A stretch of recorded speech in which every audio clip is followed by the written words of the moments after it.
shit. I'm surprised you quit. Oh, I just restarted my PS5 to see if that did anything. Oh, I see. Why did it save my progress? Like, exactly.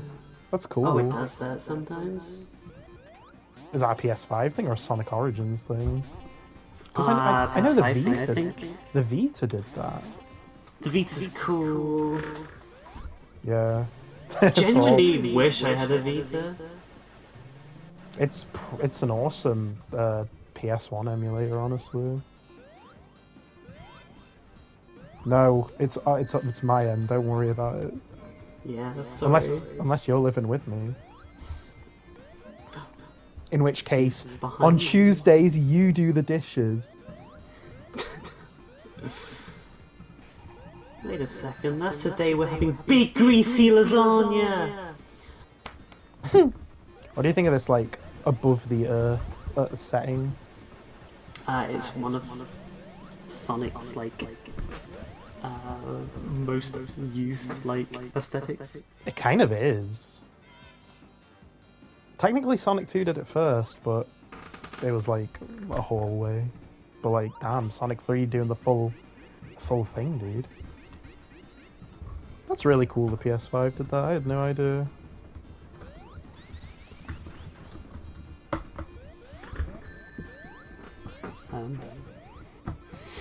Thank you, PlayStation 5.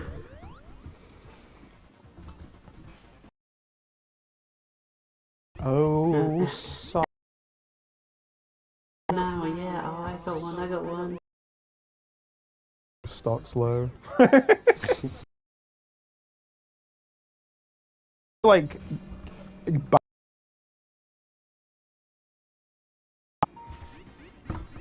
he's take his gameplay style and put it into. I'd be okay with that.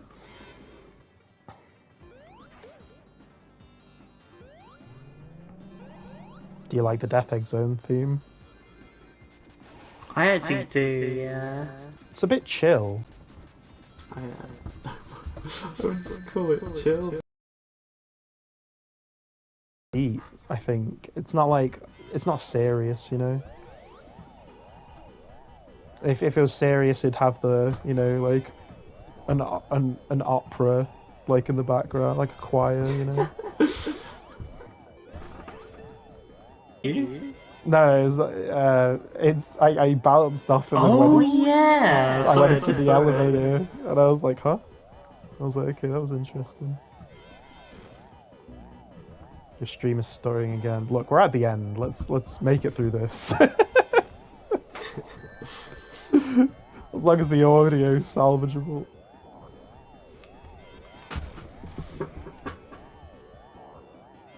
Look, right now I just can't fix it. That's the problem.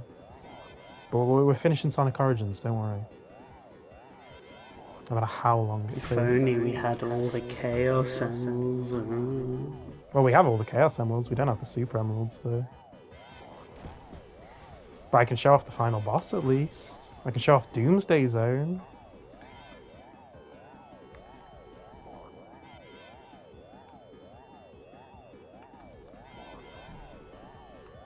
What a funny boss this is.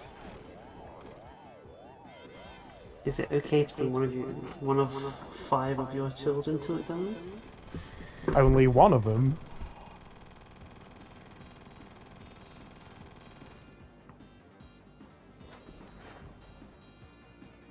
I think bringing your children to McDonald's is a safety hazard.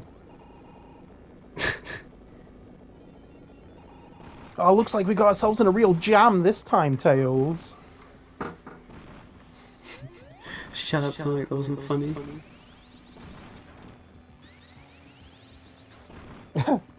Maybe he was just genuinely concerned. Oh no.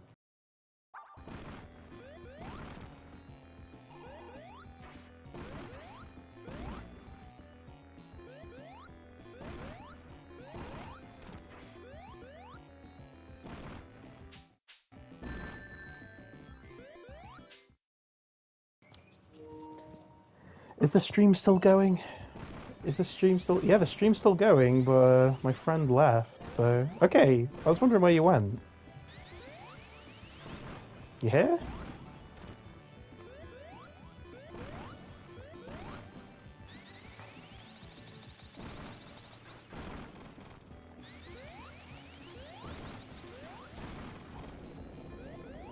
Hello? Are you there, Mana Tyler? Are you there? Are you broadcast? Huh. Hello? Oh no. Yeah, I can hear you now. Yo, are Oh, you I alright? hear you. Hey. Yeah, what happened? Yeah. You left the party. Oh, it's because I could hear myself. I assumed it was me. Oh. Oh, I am echoing on stream as well.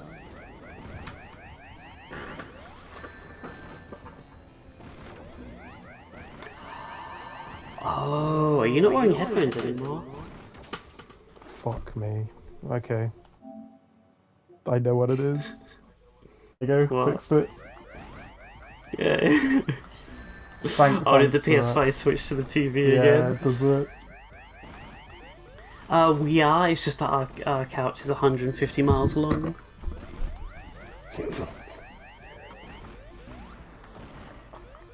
Oh, it's fire. I think that's cool. Yeah, it's a bit silly, but I like it. Fucking tails, dude. I can't. A guy on TikTok bought McDonald's to one of his kids, not the 4 other kids, and his ex-girlfriend got mad. I mean, like, if Oh! if only one of the kids was there at his house, then that's fine. But I think, like, if they're all together, that's really shitty.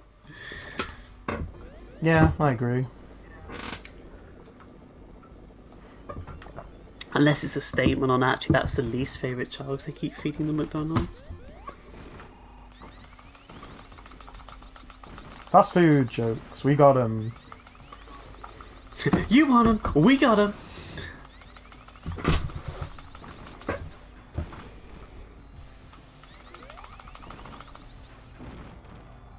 This is one of the funnest bosses to just do this in.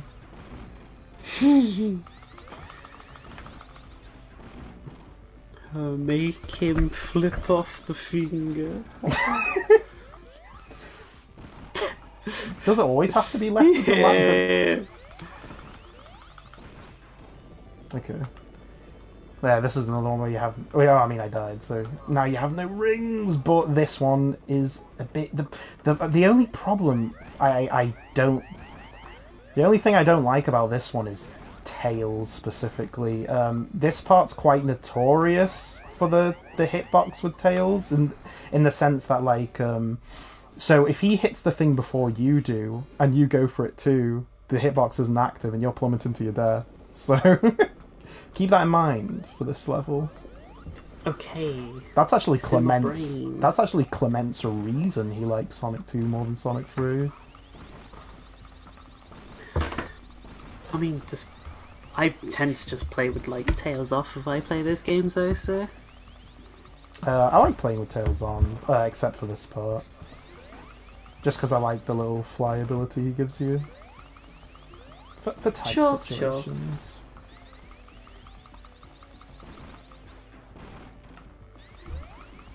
So you're just invulnerable so long as you're in the ball. I think you can still get crushed, right? Oh! Maybe. This is a weird combination. Like, I've never seen him with just 2 fingers left. That's funny. He was giving you 2 different types of swears there. Oh, I can't believe this. I forgot the last part. This is where you're chasing Eggman. That part can be pretty funny too. Snort fire at me.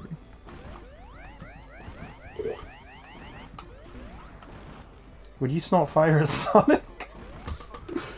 If I could snort fire, that'd be cool. That'd be the first step. Really? That seems like something you'd be like, what would I do with that? I mean, I do say that a lot, but I think like if it's something I can control, it's fine. Sure. I just do it to fuck with people. I just be like, huh? Set their wallet on fire.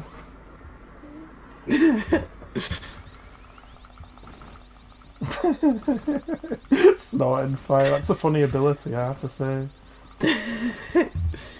Yeah, do you remember American Dragon? Yeah, it's not good. Yeah. But a lot of people have nostalgia I for it, so... Okay. The American Dragon... What do you think of, like, the ones where it's like, I'm a kid, but I can transform into a thing, and that's, like, the gimmick of the show? It'd be like, transform into a good show, please. Fair enough. What? I mean, I don't disagree with you.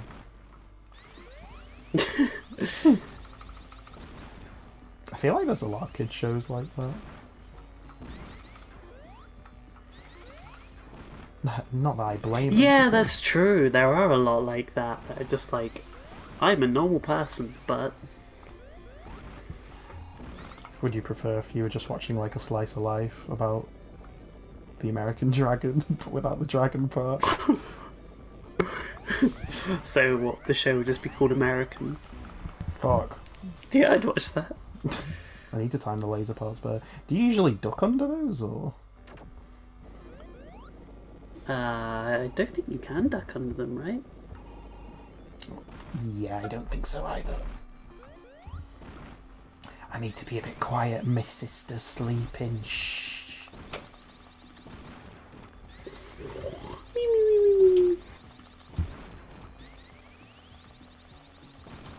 What do you think of children's television? I was watching CBBC the other day. I think what we've got over here was like so much different to like what America got. It's not even funny. Oh, here we go. Shitty superpower. You're invincible, and so is a 500 IQ snail. But if the snail touches you, you die.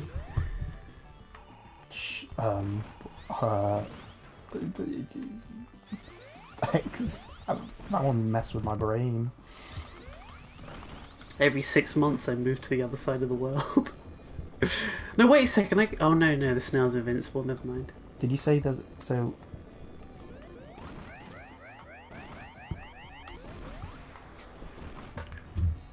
So you said there's a yeah. what, a 500 IQ snail and what? So both you and the snail are invincible. The snail's really smart. So if but the snail only has to touch you once and you die.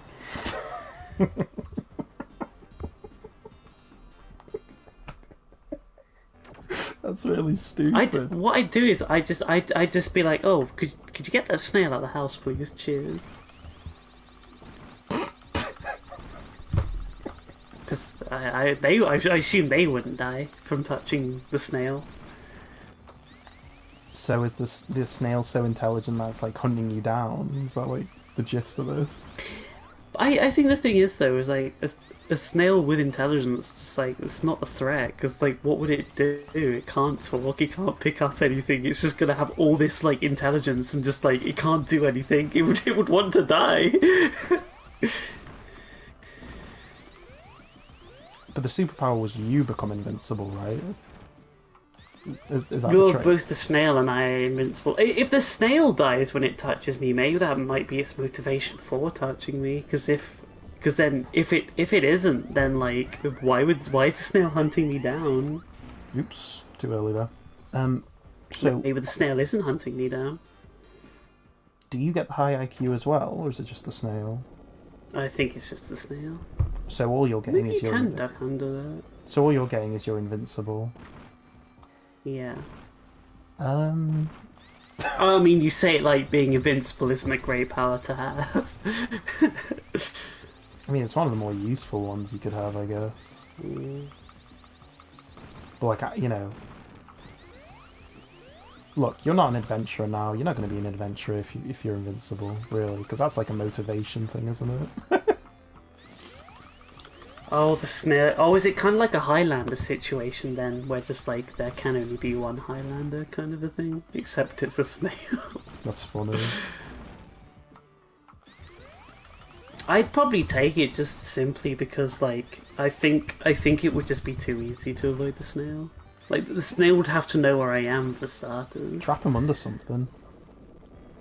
Yeah, just put put it inside a cup.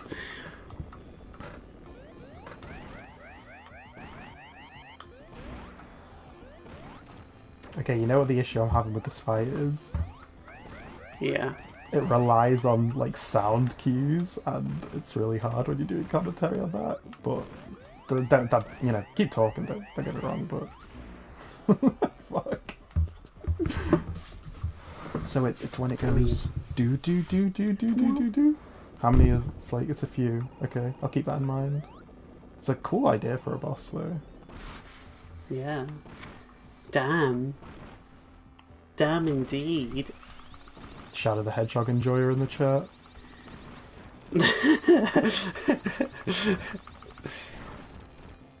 Even Sonic said damn in Shadow. Yeah, it's funny. One of those things. Something like that. I remember him having piles, that was funny. Does Sonic have piles? Yeah, it's something he didn't want to share with the class. Rightfully so. Fair. Yeah, that's okay. Tails spin dashing in the wrong direction. At least he's trying, I guess. Classic Tails. Classic My Friend How did they get Tails. smartest character in the series from this? Yeah, that wasn't his trait at this point, was it? No. His trait was just being an arsehole. As usual. Damn, that's harsh. I mean, like, even in, like, SAT-AM and AOSTH, Tails is a fucking moron. At least he's not Knuckles Chaotix. Okay, but at least with Knuckles Chaotix there's a button to stop the AI from thinking for a second, so it has that going for it. Oh yeah, in Sonic Origins, the Knuckles Chaotix soundtrack's in it, but all the tracks are labelled wrong. Anyway, I thought I'd just share that one. Sorry, I was concentrating. That's not the hard part though, it's this part. Tails can proper fuck you over here.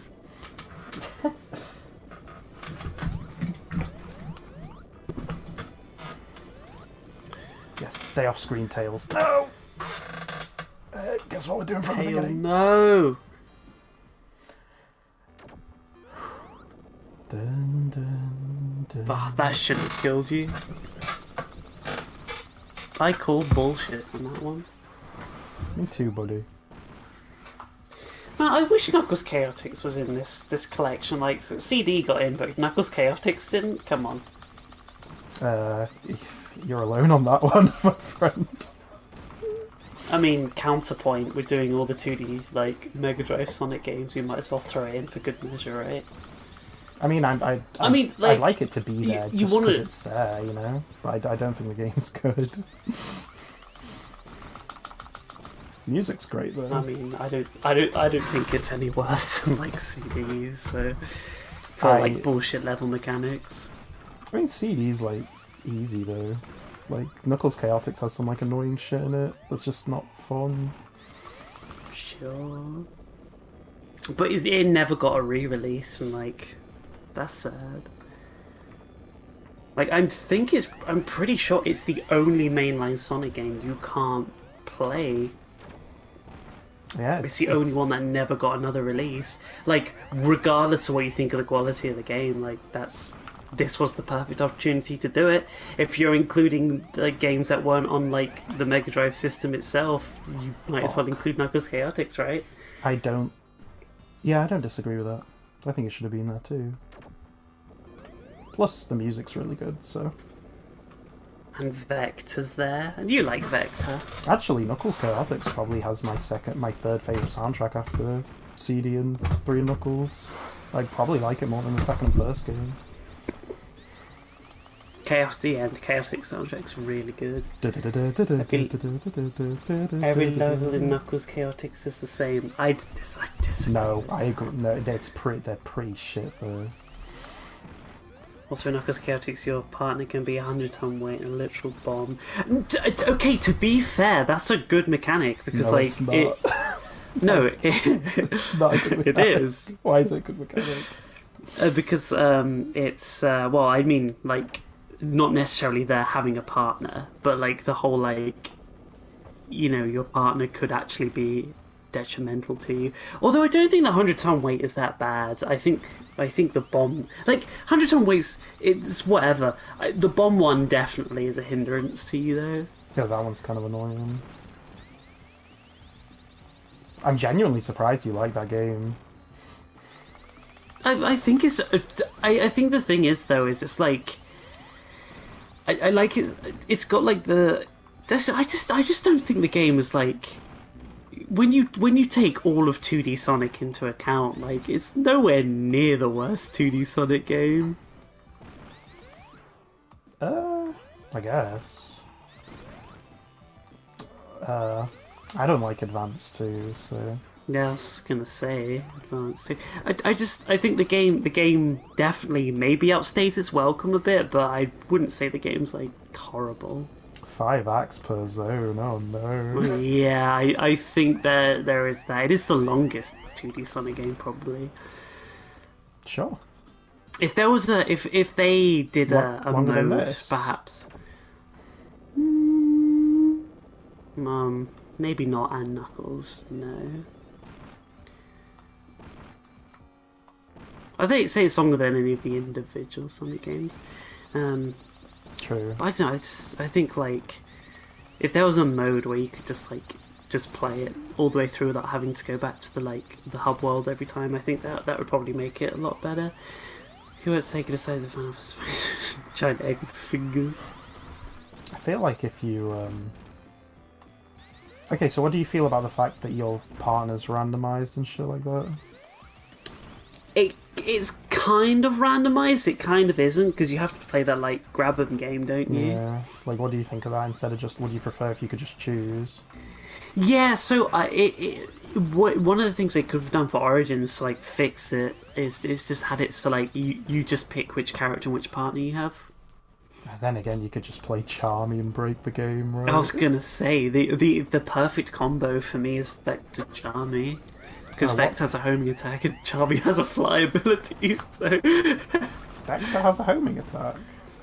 It's not really a homing attack, it's more like the fire shield kind of a thing. Oh, where it just gives him like a slightly longer jump. Sure. I do remember that vaguely. What did Espio do?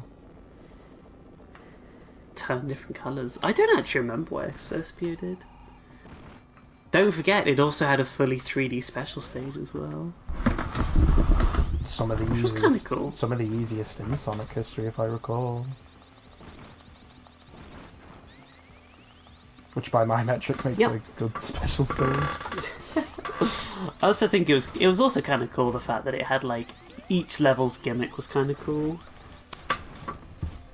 Like also, it also had a day-night cycle in most of the levels as well, which was kind of nice. Yeah. No, I agree. Like, I think you're right. I think when you put it next to like Sonic 2, 3, and Knuckles, it's not as good as those games. But I think it's definitely a shame that it's never really been like it's never really been preserved. Like it had its original release and that's it. And other 32X games have had re-releases and stuff like that. It's just really weird that Knuckles Chaotix just like had zero love at all. Sega's you could have had. There's so many chances to improve it, and just no one's bothered. Sega's really weird when it comes to preservation of their original games because, like, they never re-released like Unleashed, even though that game would benefit the most of getting a re-release. They keep pushing updates to the game. They were just really like just fucking re-release it at this point. Yeah. That game's begging for a Steam port. Agreed. Please, Sega, please. port Knuckles Chaotix and Unleash, but do Unleash first. If you're only going to do one, do Unleash. But I'd really appreciate it. Thank you. I mean, Knuckles Chaotix Cool is Maths really... Games are a fucking cool That's, website. you So know, that's what I was thinking of with the special stages too, because there's a game that feels exactly like those special stages, which is a compliment. If so what are you anything. going to say about Knuckles Chaotix? It's easy to get access to in other ways, though. Unleashed isn't. Oh yeah, absolutely. Knuckles Chaotix was actually the first game I ever streamed on Twitch, so Sure. holds a bit of a special place in my heart for that, I guess. Fair enough. I played it the once and I was like, man, I don't like this. There's that level near the end of the game. Well, no, because it's not near the end of the game, right? Because the game has a non-linear order, correct? Yeah, correct. There's one that was like a maze-like level that I fucking despise. Was it the one where it has to destroy something before you could finish the level? Why was my Sonic short? My jump was short there. Sonic didn't feel like it that day. Sorry, go on. You went, ugh! What were you Was it the saying? level where you had to destroy something before you finished it? Maybe, yeah. Mighty has reskinned Sonic. Well, Mighty was the original design for Sonic, wasn't he? So Yeah. talk about characters. I like Mighty's design. Yeah, me Wow, too. you say that. The rabbit predated that, and the rabbit became Rystar, so... I feel like Mighty's like such like a whatever character. I feel like people like him more so because of his lost media presence than as an actual character. That's it, feels the rabbit, yeah. Sure. Like Actually, when- I don't know. It when might have Mi- been something else. When Mighty and Ray come back in like Mania, to me it's like the most like but who asked like thing. Like, you know what I mean? Like, why are those the characters Yeah, they brought I mean, back? Why didn't they bring back? what about their Sonic? Their comics reincarnations? I like. Mighty and Ray are still like whatever for me. I hate Ray in the comics. Because How come? because he's just like he's basically like Siam Tails, and I don't really like Siam Tails that much because he's like, I'm the kid. I'm 4.5 years old. I can't write. Oh, did Adventure of Sonic the Hedgehog actually do something better than Siam? Oh no. Uh, I mean, I don't have the same beef with AOSCH as you do, so... Fair enough, but like, yeah, I feel like a lot of that love is ironic. More so than if it's Oh yeah, like, 100%. yeah, more so if it's like legit. I don't like Deke's cartoons. I find them like eyesores, and like I find their comedy really. This goes for the Mario show as well. I find the comedy very obnoxious. So out of curiosity, are you telling me that you wouldn't swing your arms from side to side? I mean, I love that part of it, if that means anything. I think it's definitely been pointed out before, but the Mario is just walking. Yeah, yeah, it is. I think Mighty and Ray died after so many generations in the modern timeline. I mean, like in Generations, isn't it? In City Escape, there's missing posters for the characters. Fang as So, well. Fang and Maybe Bee they're as dead well. before then. Fanga. Fang, Bean, and what's his name? Fang, Bean. Bear. Yeah. See, I find them like way more fascinating characters than like Mighty and Ray. Like, I wish they got more representation. They're just inherently like more interesting based off design. I love Bean. I love Bean in the comics. I think he's really funny. This whole thing is he just likes to blow shit up.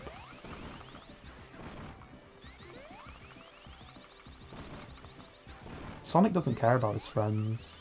Not that they were his friends. What is Mighty? Yeah, and Sonic's wasn't Bean and relationship? Bug actually his enemies?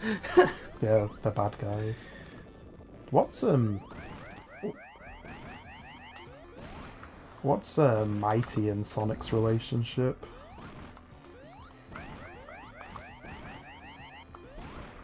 Clones that went wrong?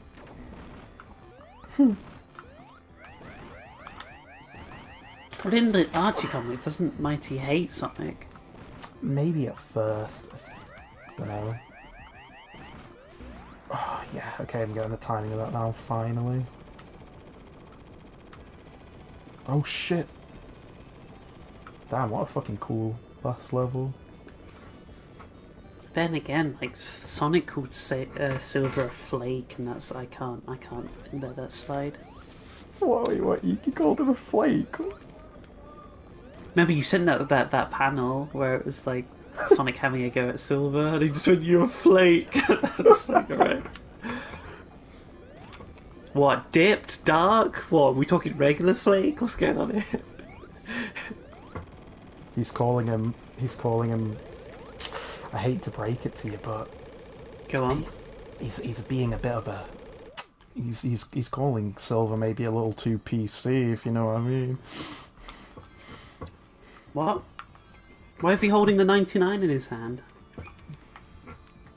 What do you think of flakes? I think they're alright, but I think the 12's better.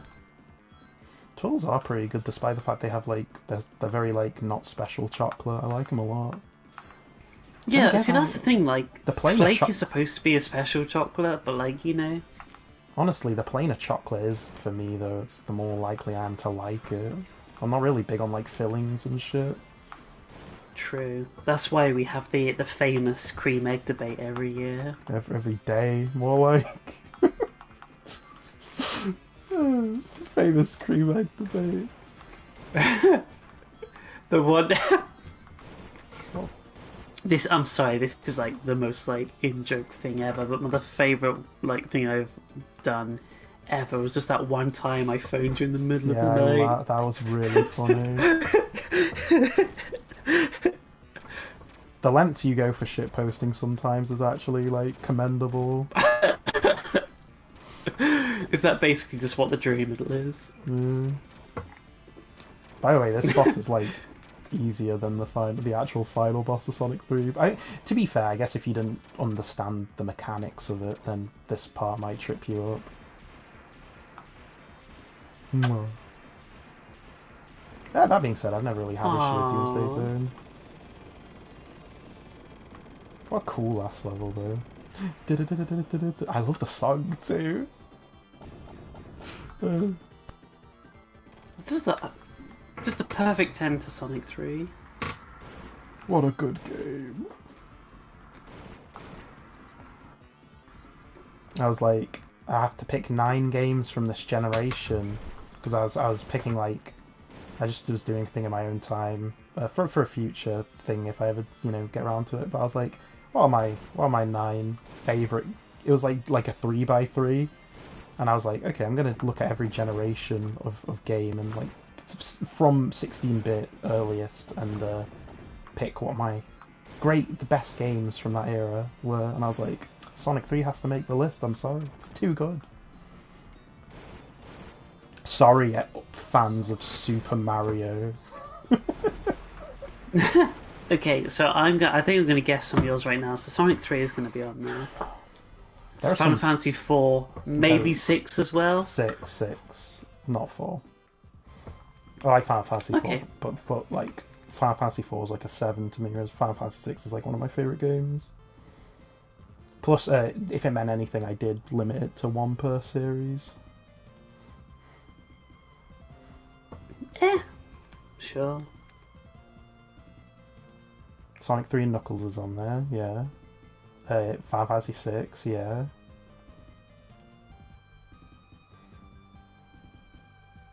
See, now you've limited it to 1 per series. That's going to make it a lot harder for me to guess what you're going to put on there. There's some great games from that generation. Yeah, sure. Have you ever played Gunstar Heroes? Because that's on there. No, I haven't, but I've heard of it. That game's amazing. That's a Mega Drive game. Sure. Game's literally like the first example I can think of, besides like a few arcade games of like just hype, like balls to the walls action. I love Gunstar Heroes.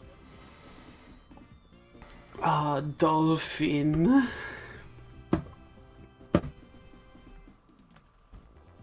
You see, the Hayao 7 Nakayama made animals on this game. screen are a reference to the hyper animals you didn't get. Sonic's got shit to do. He's got to go to Egypt. No, he's got to go to he's got to go to the fucking Arabian Nights, isn't he? He's got to go to that. Oh yeah. Sonic. These are the same dolphins, and these are the same dolphins in Sonic Heroes. Big if true. Yuji Naka made this game. Correct. There he is! There he is! Izuka! You didn't tell me Yuji Naka worked on this game. I tried to keep it quiet. I know you have personal beef with him. Who's Takeshi Thomas Yuda? Yeah. Here's my IGN review. Sonic 3 and Knuckles speeds into action. I'd say something. Sonic's had a rocky past, but is this the time that the blue blur finally knocks it out the park? Sonic had a rocky transition into 3D, even though his first 3D game reviewed really well. Yeah. And everyone loved So what it. makes... Wasn't it you who posted that video that was like the IGN where it's like Sonic was never good? Like, so I'm giving this game a 9 out of 10. Go back and read IGN's original review of Sonic Adventure 1, because ironically it's one of the most fair reviews I've ever read of that game. Didn't Yuji Naka work on every Sonic game? He's a fucking Miyamoto of Sonic. That's an interesting way to put it. I mean, like, he's... They would be the equivalent of each other, I guess. But, I mean, no, because Miyamoto's like a director, isn't he? Yuji Naka's more lead programmer. Yeah. Yuji Naka's one of those people who, like, I think he took more credit than, like, he always bigged himself up as doing more than he actually did. But, like... I have issues with both men, but Miyamoto is a lot more talented and more like he knows a lot more about game design than I feel Yuji Naka does. That's just my takeaway on that thing. I don't know if I think Yuji Naka did a lot of good for the series as a whole, though. I'll never take that away from him. Like, because he did contribute a lot, even though, you know, Izuka was the director of Adventure 1 and 2. Yuji Naka did contribute a lot to, like, the ideas and the design of it, you know? You gotta give him that at least, right? Yeah, oh yeah, definitely. But I think he's always like the I am the father of Sonic, and it's just like, yeah, alright. Yeah, well, I'm the son of Sonic, Yuji Naka. Oh my god! This animation is so hilarious and cute, I'm gonna shit myself. It's because you got IBS, though, it's nothing to do with this. I'm not gonna lie, just before we streamed, my bowels were fucking acting up. Okay. Whatever, it's the end of Sonic Origins, we can talk about shit. Okay. Well, I mean, we talked about piss in the Sonic Frontiers video, so...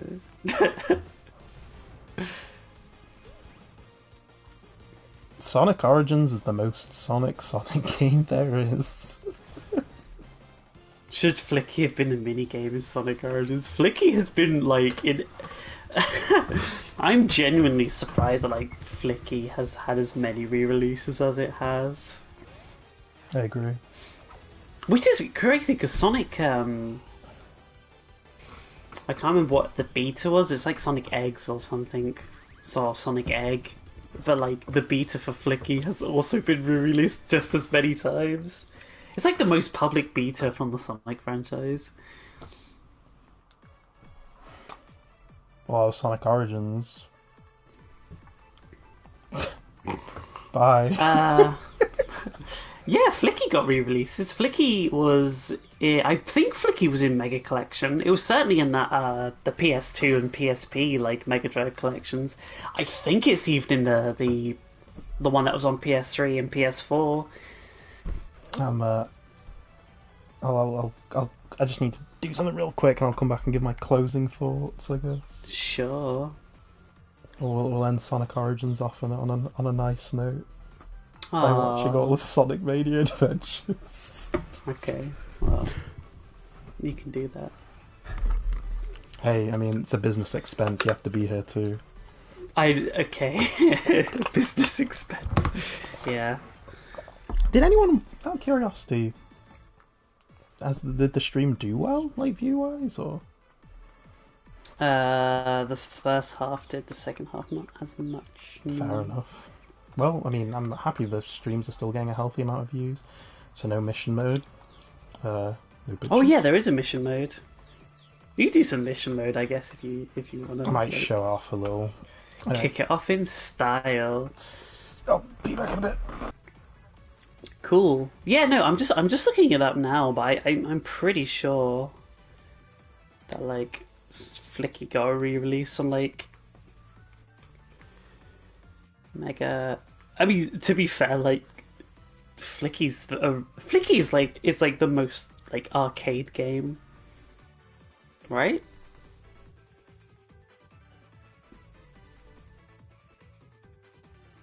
Yeah, it is in Mega Collection Plus, along with Ooze and Comic Zone. Comic Zone's great.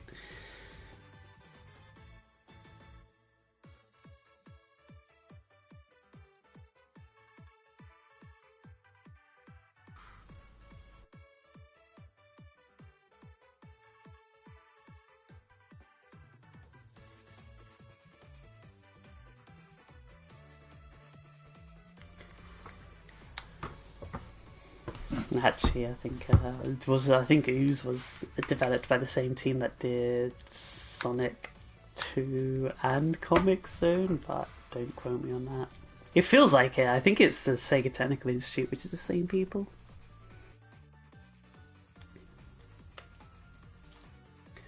Comic Zone breaking the fourth wall, but cooler. Yeah, you created me, and now I'm gonna bring you into my world. Ah.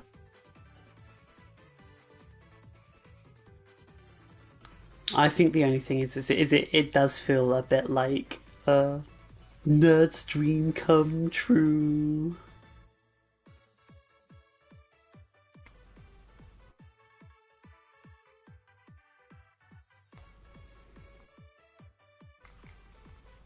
Not that that's an issue, but it does feel like a bit of a power trip. Hey, also I'm not super huge into like side-scrolling beat 'em ups, but I think that game's pretty decent. I think just the concept alone is pretty cool. So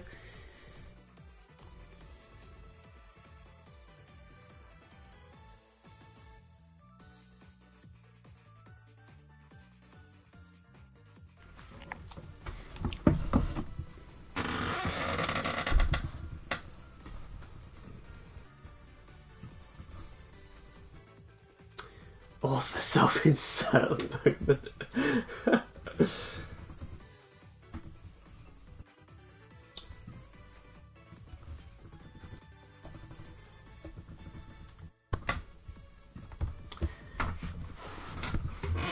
don't know if you. Yeah, I don't know. I just honestly, yeah, Sega Technical Institute. I think had a few sleeper hits. They didn't do loads. Who did Vector Man? Do you remember Vector Man?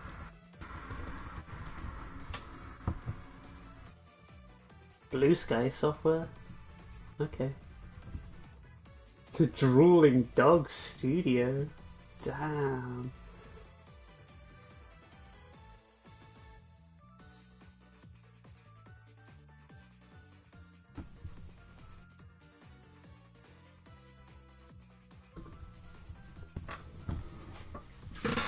But no, I think that's a lot of like good Mega Drive games.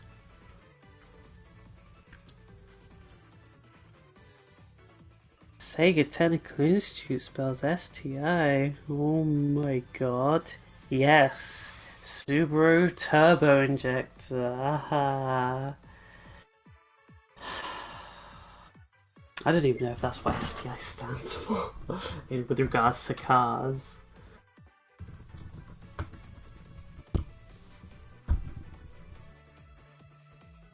Subaru Technica International.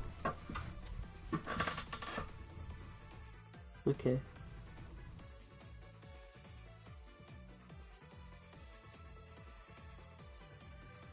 I will subvert your comments. Haha.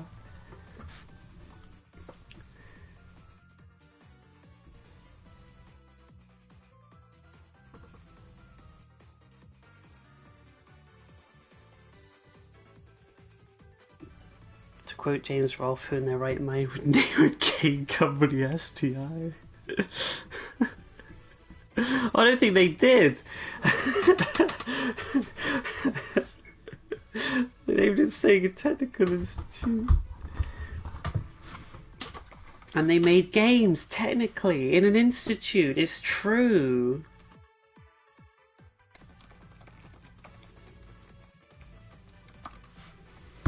What are the... You've got me, you got me. I'm interested. Let's see what other games they did. Kid Chameleon! Come on, that's a video game we love. Hey. Ah! Let's show off some mission mode, why not? For like, we'll do like 10 minutes or something.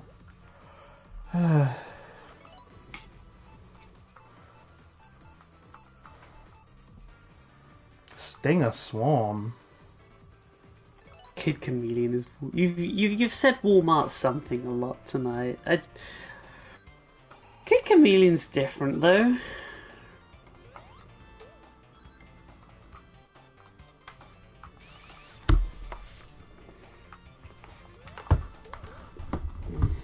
Oh, you're bad at mission mode. Shut up.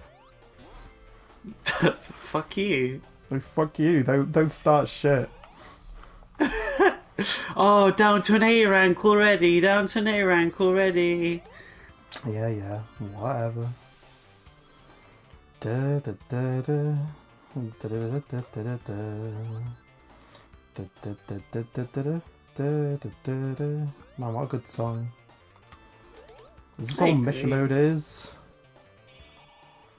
Well, this is exactly what a mission mode is, so yes. Yawn. At least the song. Okay, well, good. choose a mission mode for a game you like. Oh wait, you do like Sonic 2, don't you? Yeah, I do like Sonic 2. All because you think something's overhyped doesn't mean you don't like it. I was saying the same thing earlier. This reminds me of the conversation we're having about green and purple. Yeah, and you admitted to me off screen you were wrong. Good times. I didn't, and even if I did, there was no proof, so... I mean, you do that a lot, to be fair, so... Stop dragging my past into this. It's embarrassing. Damn. Fuck it. Let's do seesaw jump. This is what you're paying 37 quid for, guys. Wait, it's mission mode. Was mission mode a DLC? Don't know. Big if true. I don't think so. I feel like you had to unlock it, maybe, like you did a fucking mirror mode. Oh, classic Sonic. We had our fun, but I must put you to rest for this channel. I hope you had fun, Sonic. Despite, you know, having piles and all that.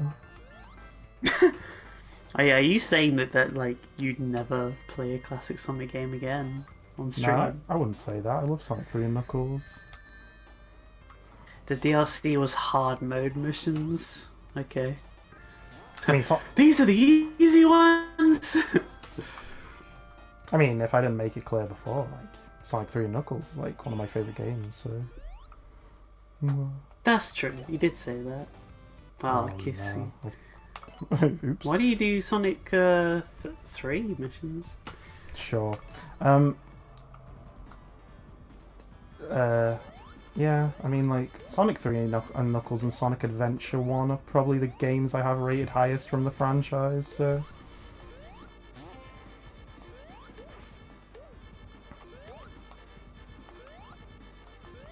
Sure. Sonic Adventure 1's my favourite Sonic game, so... It's up there, honestly. Might be even my favourite, depending on the day you ask me, but Sonic 3 and Knuckles is just so well designed. But so Sonic Adventure, honestly. Wow, first time S rank. Even though the game was never good, apparently.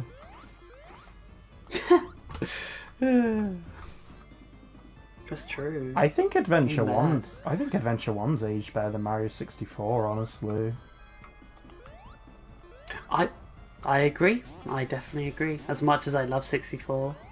Yeah, I think it's aged a lot better than a lot of the games from that era. Like, I'd say it aged better than, and I like all these games I'm going to mention, but I think it aged better than Ocarina of Time. I think it aged better than Mario 64 for sure. I think it aged better than like the first Resident Evil. I know it's not a platformer or anything, but then Zelda isn't either. I think it's aged. I think there's a lot. I mean, to be fair, obviously newer hardware and all that, but like for Sonic's first 3D outing, I think it did better than. I like it more than the first Spyro or the first Crash as well. So, well, actually, so like for first outings, I think Sonic might actually have the best first 3D outing. Mario 64 is timeless. The only bad thing about it is a shit-ass camera.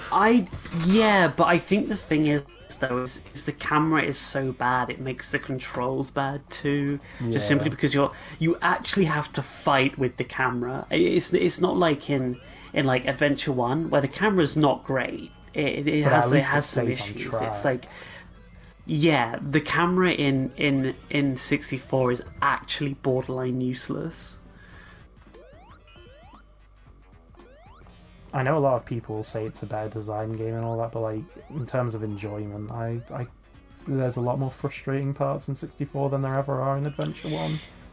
Big the Cat included. And of course it has the detractor as well, that you have to play each level 8 times or 6 times, I forget how many.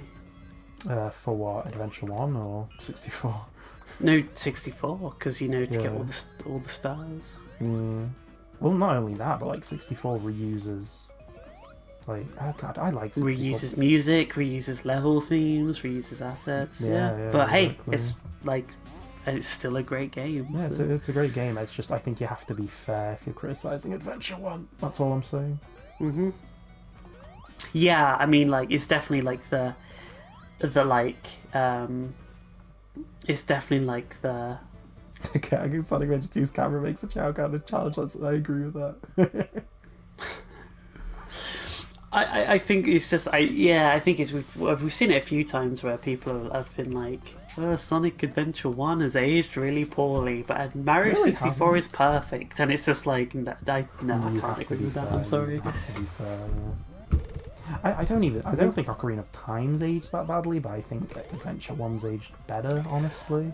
Ocarina of Time's worst problem is just simply the fact that the game barely runs on the hardware. It's Yeah, but at the very least, I think is a real problem. There are really good ports of it though, so. Oh yeah, definitely. Like if you're gonna play the game, just play the 3DS version. Yeah, exactly. And it's the same with like Majora's Mask is like one of my favorite games, so that's another one. But yeah, like I just think you have to be fair with the Sonic criticism. You can criticize 2D Sonic all you want, but 3D Sonic, man, I stand by it. Nah, I like to. I don't know if anybody's like criticizing 2D Sonic though. After Mania, people were. They were like, were the games always like, do you always run into enemies? And then people like, you got like people that were like, I played the old games and they're actually not that good. I know this was before Mania, but the RLM video. Oh yeah, I mean, like, way to out yourself is just being bad at video games. The fucking Red Letter Media video is so like, okay, the Red Letter Media video is so just like, you actually didn't play the game right. All the footage they showed, and they don't even like spin dash once. I keep running into enemies. Well, yeah, it's because you're supposed to spin dash, idiot. And they are talking about Sonic 2 as well. It's not just Sonic 1. Yeah, right. Exactly. People criticizing Knuckles' characters and Sonic Spin Boy long before Mania. I mean, true, sure. but those were considered like not like those weren't considered representative of the franchise. Like Mania was, and then like people started retroactively being like, Sonic 2's not good, and stuff like that. Yeah, and I think like Chaotix and Spinball are both spin-off games, whereas Mania's supposed to be considered a mainline entry. So What the hell? Oh, what was the objective of this mission? I didn't even read it. mercy. Oh, Oh, okay. maybe you're. Oh, you're not supposed to kill enemies. That's fine. Sparing my enemies. Pff, that's Sonic's middle name. I thought it was there. That is one of the best Boom jokes. Agreed. I thought your middle name was there.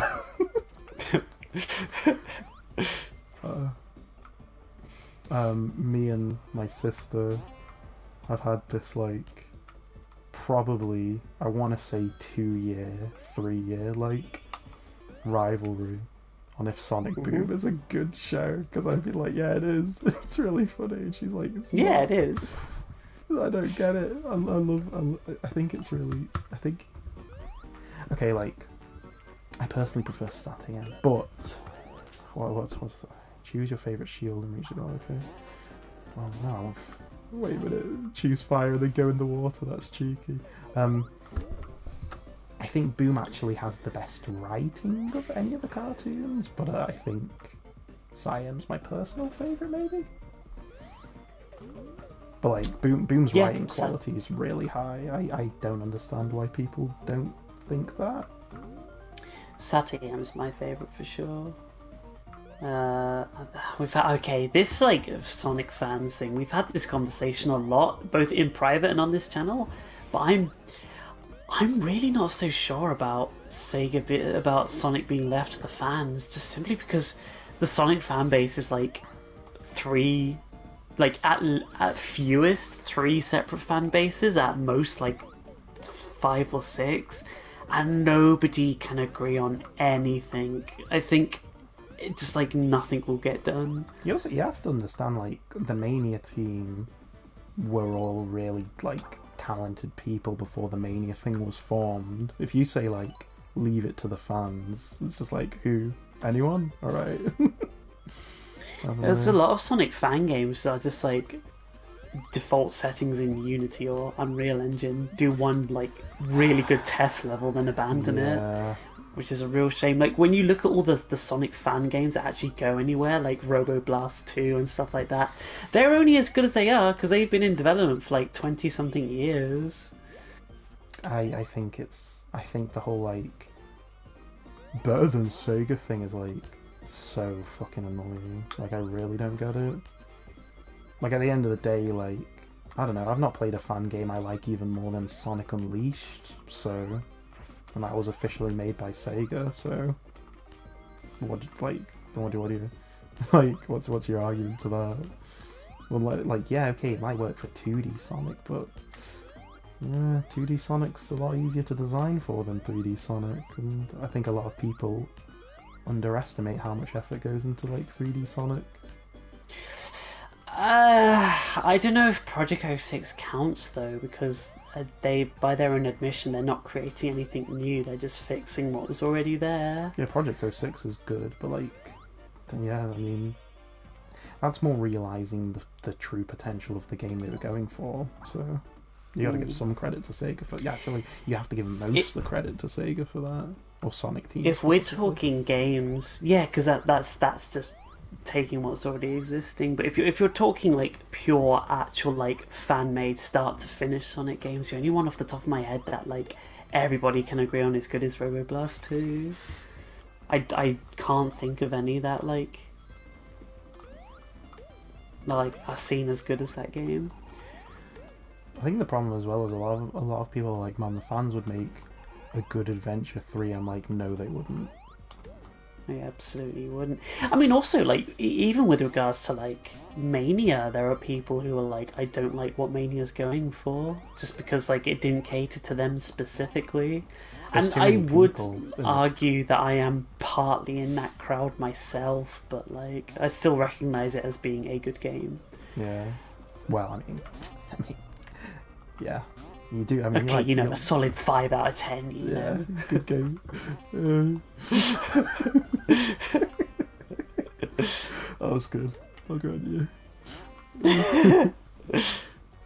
I don't know where I got this reputation for being a Mania hater came from. Like, I think the game's good. I think it's because you complain about it a lot more than anything else. I complain more about what it stands for and what the fans like, how the fans reacted to it more than like the game itself. But then again, that's On that letting the fan basis, base dictate my opinion. on the basis, I agree with that though, because I have the issue with like I brought up in the Frontiers video, but I hate Sega's reliance on like the same fucking level tropes over and over. True, true. Doo-doo-doo. But I have to retroactively compliment colours for having original levels. Damn it, and then about the colours hater. They're not even bad like level themes either. That's the thing. Some of them are really good. I'll stand by that. Like Aquatic, the you know, that one's probably my favourite colours level. It's really cool. Underwater Tunan, yeah. Now, an example of the fans being worse than Sega is the recolours of existing characters and calling them original. I mean, hey, Sega did that themselves as well. So, yeah, I mean, I think that we're past that era of like recolours now. Yeah, I'd like to hope so. People tend to do like more like original style OCs these days, but I mean, take that for what it is. I think also like I don't know. I just think the whole like Sonic team should just hire more people who care about the franchise rather than just like the whole like let the fans develop. I think there's a good line between that because I don't know, like a lot of fans. I hate for you know the Sonic community is a very talented one, and I'll never take that away from it. But a lot of those aren't talented, and a lot of them are getting credit for, as you said earlier, doing a level in Unity and calling it a day. Yeah, don't get me started on the feet and inflation art. What, you mean the best parts of the Sonic franchise? Why would we not want to get you started on that? I mean, like, hate to break it to you, my dude, but the feet thing isn't exclusive to Sonic, so I don't know why that one gets brought up so much with Sonic. I mean, we both really like that one image of like Sonic with like the giant feet. I like the one with him in the shower. That one's really funny. So, some of those images do go too far. Like yeah, but like the shower one's so funny. I showed that one to my sister and she fucking lost it. God, the fucking the original comic is from is wild. Oh, for the shower thing. The shower one, yeah. Comic. Yeah, it is. A piece of fan art. No. Oh, this is a time challenge. Okay. Cool.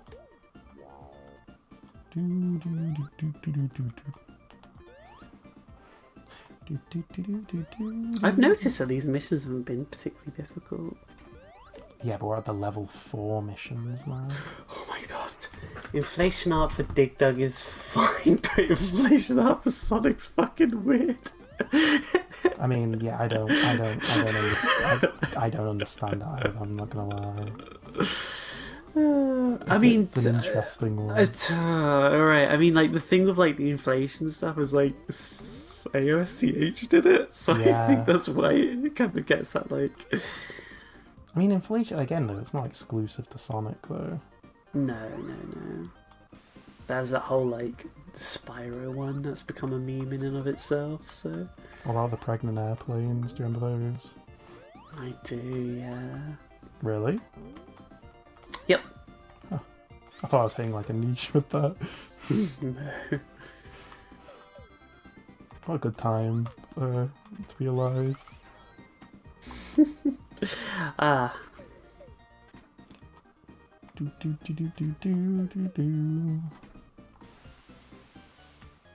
know. I used to have like we both used to know people who were in the furry community, so and they'd be like, "You seen this shit?" And be like, "Whoa." Remember? Well, I mean, Signage. we're going to be going to a convention. We'll probably meet way more. That's true. I have no beef with the furry community, so. I theoretically have no beef with any community until they start talking to me.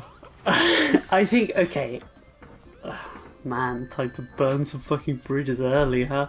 I've had more issues with the anime community than I have ever with the furry community. They're kind of like the antithesis of each other, despite the fact that, like, on the surface of it, one's quite normal and one's kind of fucked up. What the fuck is this?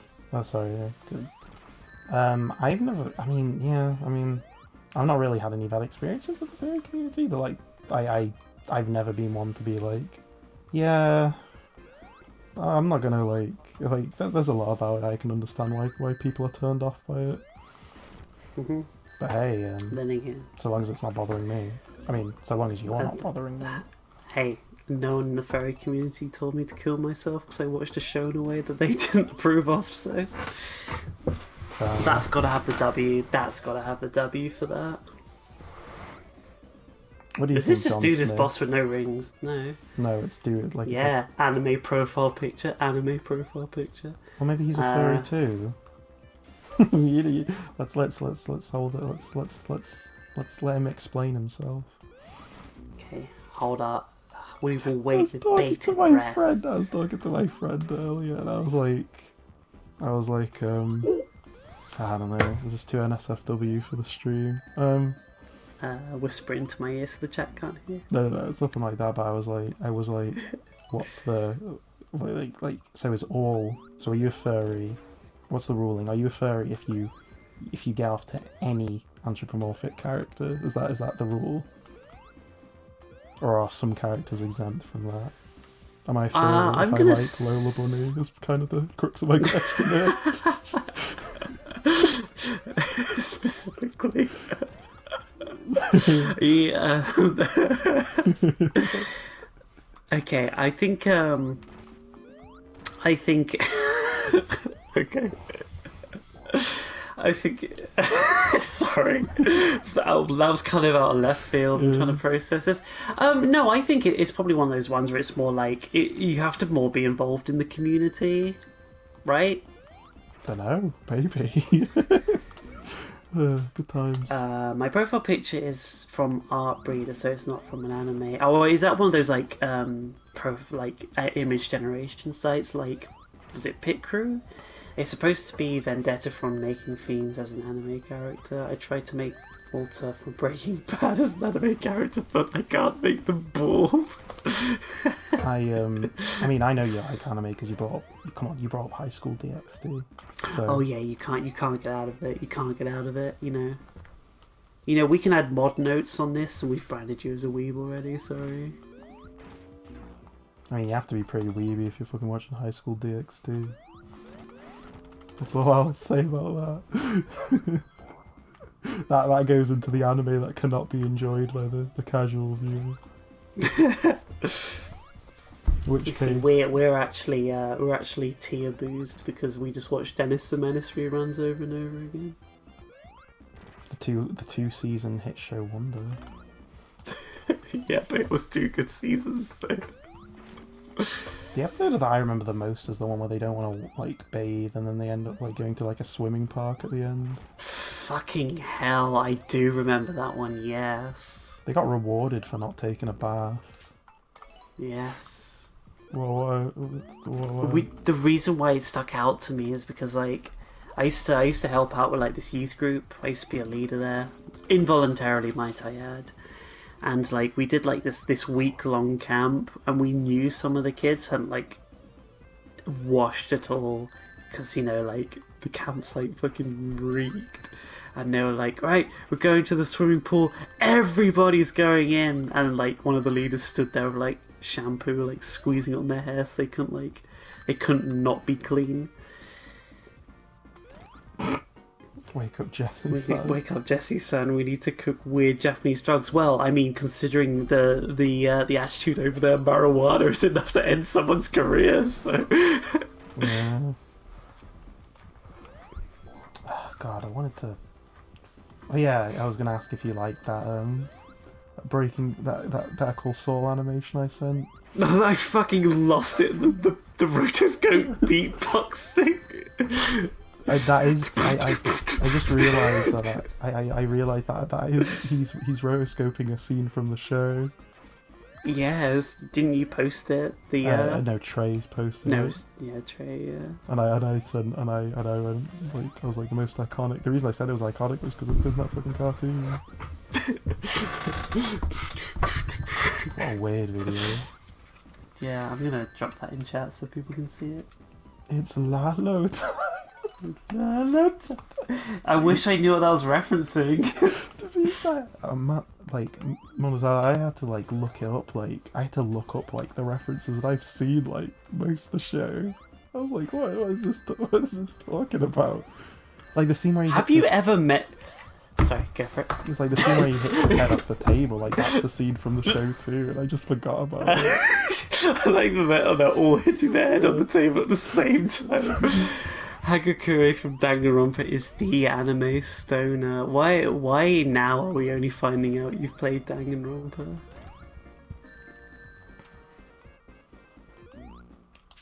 What is it with that franchise and just never leaving me alone? I think it's because it's become basically like, besides like, well, okay, Ace Attorney has like, has like, its community and they're very like casual. Like a lot of them don't play VNs. I think Danganronpa was the first one where it was like, this is a VN and also it's anime. So I think that's like why it got as big as it did. Sure, I only played the first game on PPSSPP. Yeah, I played on that too. Play the second one. Definitely play the second one. But the first one's still really good. Okay, here's the thing. Agreed. I love the first two games. So, Molotov, I want to ask you. Go for it. Danganronpa Another is a fan game that is that the Korean one? Yeah, that's finally been translated. Are you going to play it? No. Please tell me you are.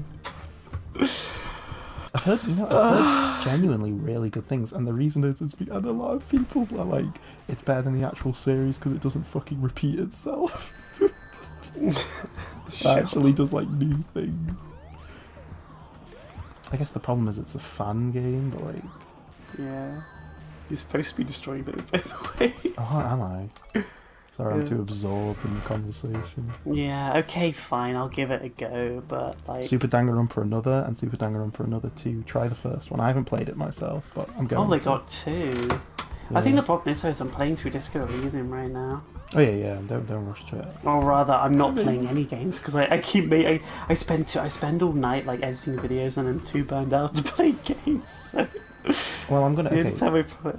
Yeah, John Smith can have like the update, our log of work. So I'm gonna voice the game thing, whatever that remake video I was gonna do. That because the script's done, I'm gonna voice that, and then I'm gonna work on the Farscape one. I think I'll write the Farscape video, and if you have anything you want to say additionally, you can put it in.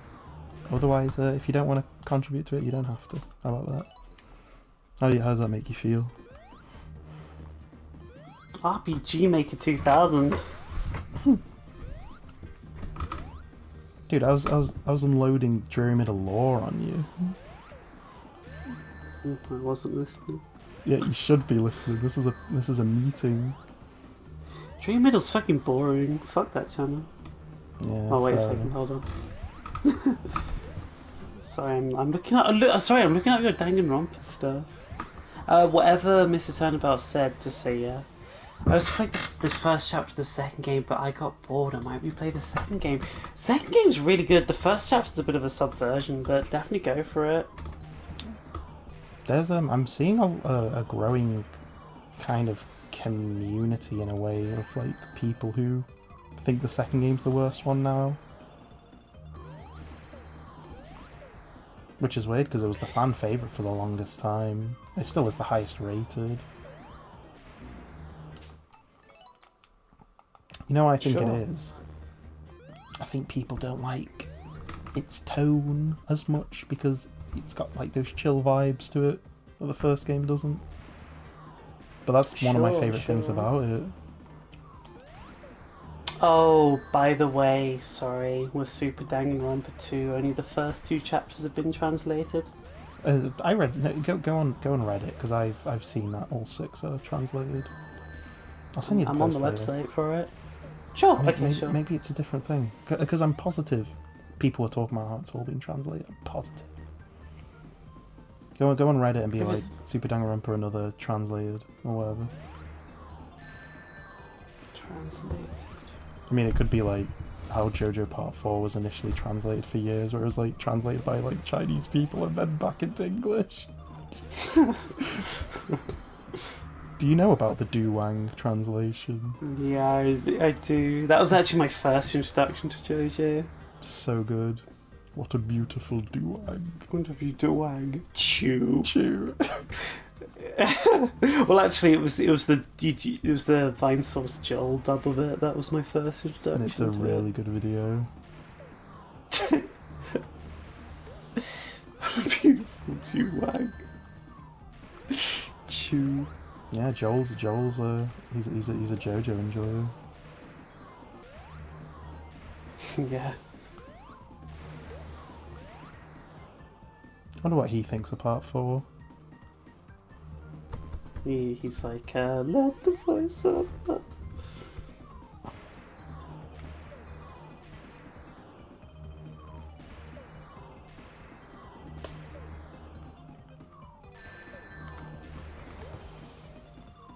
Ah. Oh fuck. I can destroy those two. Cool. Sorry, you were saying? Oh. I was saying many things. Okay, but limit it to the interesting things. um, Danganronpa 1. Mr. Beast traps you in a school with 14 other people, and the last one to live wins £100 million. Dangan 2. Not Danganronpa 2, just Dangan 2. Mr. Beast puts you on a line 15 people, no pressure. Okay, the thing is, though, is Danganronpa 2. Actually, Danganronpa 2 is one. As much as although we prefer it over the first game, we don't like its motives. Its motives are way too hands-on. Yeah. Like Yeah, I Danganronpa 1 is like the worst its motives ever get are like, here's some money. Also, like, if your like thing is that Danganronpa 2 is like whatever, like in terms of its tone, like at the end of the day they're also part comedy games. You have to take that into account. Like they're not meant to be like 100% serious. If that doesn't appeal And to I'd you, that say doesn't that appeal to you. the comedy hits really hard. Like I love the writing of those games. Even in V3, I think the comedy's still on point. Same. As much as I can't stand V3. Monokuma's actually, I think Monokuma's probably at his most consistent in V3, although he's that's the game he's in it the least. So Monokuma Theatre is consistently great. I even love it. I also love it when I forget his name, but the robot the robot kid takes over. Monodam. Monodam, yeah. No, it's a funny series in general. Yeah, the illustrations for the Monokuma theatres in V3 are really good. I'd look them up if you get the chance. It's a funny game. I think it doesn't get enough credit for that. Nope. To be fair though, like the thing with Mono, of like Danganronpa is a lot of the people who like Danganronpa don't like Monokuma, and I just find that really crazy. Yeah. Again, it's the whole like you're liking it, like they're kind of liking it for weird reasons, kind of thing. Like God forbid you like it because it's serious or it's story. Yeah. I mean, just go and read Monokuma's diary from like Danganronpa 2 and tell me that that's like a serious game. I mean, Like like, as dark as it gets, like it never goes full dark. I mean, there are Come moments on, where it's like I feel like it can be a bit try hard. I just Monaco, that the school is in fucking space. Do with that what you will. The school actually wasn't in space. Sorry, gamers. It was a lie. But anyway, yeah, we should play the fan Danganronpa at some point. How gory does it get? Because I'm not sure if you'd be able to show it on YouTube. It actually does get pretty gory.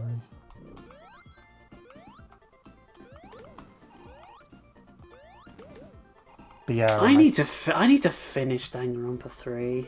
no, you don't. Okay, fair play. You convinced me. It's just not a good It's the only show. part of Danganronpa I never finished. I just like I even read the fucking tie-in novels and I still haven't finished Danganronpa 3. Did you So. like the tie-in novels? No. Fair enough. I didn't read them. I only read them because they're in the game. Time to reinstall my RIP. Time to reinstall rip my own copy of the game.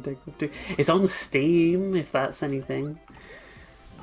Actually, I think the only thing Danganronpa 1, 2, and V3 aren't on Xbox One. I think they're on like literally everything else. Genuinely crazy that we live in that world, considering how long it took to get off the fucking PSP.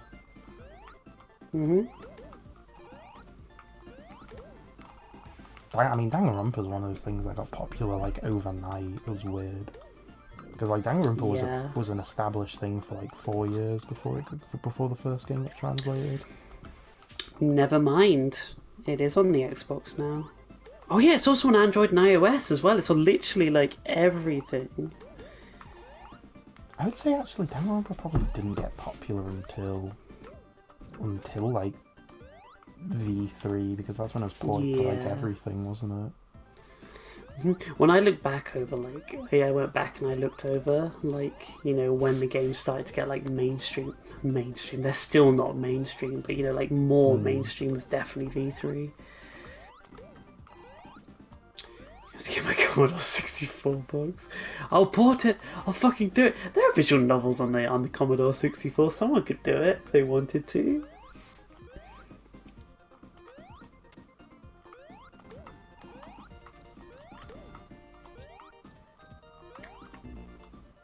What I'm more surprised at is I'm surprised there hasn't been like a Danganronpa book, like like just where it's just the games but in book form.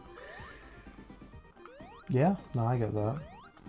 Might even be the better way to consume that. Then again, you wouldn't get all the optional content. Also played Sonic Rivals on. Last time I was in Danganronpa 1. Sonic Rivals is a really short game though. I have 100%ed the first game because I was like, this game's really cool. I fell in love with my PSP. Like, I love my DS. When I was a kid, I loved my DS, don't get me wrong, but there was just something about the PSP where I was like, this is very cool. It's But a yeah, decent no. hardware, but like it's again Sony just that they didn't give like much support to it or the Vita really. Which is true. Sonic Rivals is weird.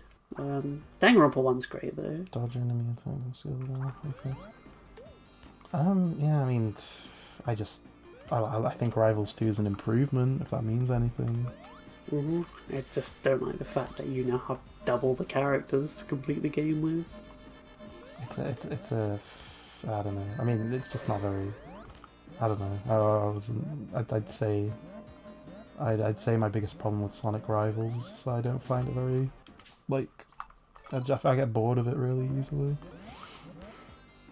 Yeah, which is fair. I also think it doesn't help that the soundtracks are kind of whatever as well, so you don't even have that to enjoy either. I only got Sonic Rivals because it was Silver's debut game. I thought 6 was Silver's debut game.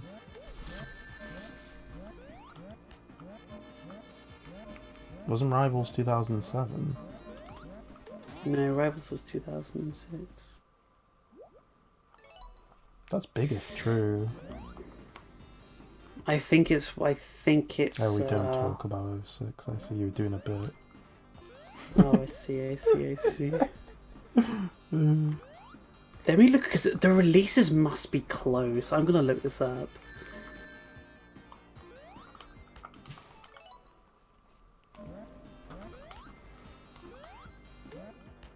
Oh, Sonic 06 came out 2 days before Sonic Rivals. There you go. I mean, that sounds like Sega, all right, with their release schedule, with their releases for like those games. O6 isn't canon unless it is, because Generations references stuff from O6, which True. I don't think you can take the Sonic canon as a thing, really. It's very inconsistent. Allegedly, O6 was written out of the timeline, but it really, I mean, Well, not 06 really. ends with Elise essentially resetting the timeline. So Modern Sonic doesn't remember. Yeah, but like Crisis Crisis City should just not exist in general. Yet there it is. well, I mean, just like Silver's like story got rewritten so that he was from a different bad future, you could argue that like Crisis City is just a different city. I mean, I guess. I mean, yeah, I feel like you have to kind of do that with the Sonic lore at this point, otherwise you'll just get annoyed. I mean, I've just up until like now that Ian Flynn is writing both the comics and the games, I've always just taken it as like each game has its own continuity, just because it's easier to do that. Or maybe Yeah. like each sub franchise is its own continuity, unless otherwise explicitly stated. Like Adventure One and Adventure Two are very clearly follow on from each other, but like I wouldn't say Heroes is necessarily. No, Heroes is a Heroes is sequel definitely a to direct, Adventure, and yeah. Shadow's definitely a direct sequel to Heroes, and Yeah. And 06 is 06 is as probably, well, so yeah. yeah. So up until that, but I mean, the coincidence is that those are all the games that Yuji Naka worked on. So Yeah, okay, I think like Unleashed, it's questionable. Unleashed could easily fit into the Yeah, adventure actually, canon. do you know what? No, I think it does. So basically, if it isn't that arc that starts in Adventure and ends in Unleashed, or it isn't part of the same sub franchise, just pretend it's like it's its own like thing. Because like even though it has been confirmed that like the backstory for Blaze in Rush is the official one, like Blaze is in '06. To be fair, you could even say the storybook games are take place in the adventure timeline. There's no reason it shouldn't. It can't. Yeah, but there's nothing to explicitly link them towards it. So Yeah, true.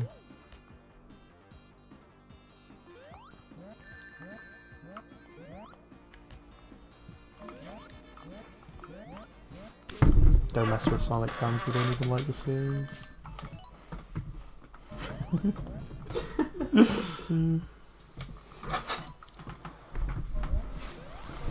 I like Sonic. Do do do do. Bold statement, I know. I actually did say that the other day to Fritz, and he was like, "Man, that is a bold thing to say." I was like, "Damn." Yeah, well, he would enjoy it if it was on Switch. Has he played? Has he played Danganronpa yet? Oh, yeah. Oh, it's just because he said he wouldn't play it unless it was on Switch. Yeah, but he ended up like giving in Good. because remember we had like the big like me, him, and Treya had the big like three-way like talk conversation on like the ending of V3, and like I took it at face value, and they were both on the side that you shouldn't. I'm also on the face value side, just because I can't really see how like you can interpret that any other way. It's the Just whole because like of like how it's because it specifically calls out the tropes of like sequelitis, which I think is kind of bold for a game of that stature to call out, especially from a company like Spike. Yep. I really want to play Black Knight, but Wiimote sense of emulation is fucking shit. Like, I can Bluetooth my Wiimote to my phone, but that's about it. Yeah, that's fair. Black Knight has some really good music. I mean, I guess what you could do is, like, see if you can, like, map, like, a Wiimote movement to, like, a keyboard button, because you don't really need the Wiimote for Black Knight. You can port, like, you can bind, like, motion to emulation keyboard for sure. I've seen it being done, so. Sure. I think like Aaron Hansen did it once, actually. Yeah, but going back to the V3 thing really quickly, like, I think that the problem with that, with, like, saying that ending isn't what it, like, isn't the whole, like, sequelitis is bad, it's just because it specifically hits every single, like, sequelitis thing. Yep.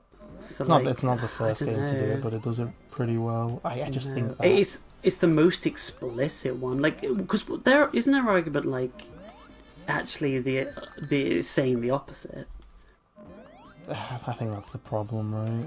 Like, but, that's like, where it doesn't make sense because it specifically calls out people who, like, enjoy trash TV and stuff like that. So I think the problem is he sabotaged the game just to make that point. I think that's kind of the issue I mainly have with V3. yeah, Which is a game, you know, I like V3, it's just a game that's like, my biggest problem with it is it never reaches its true potential.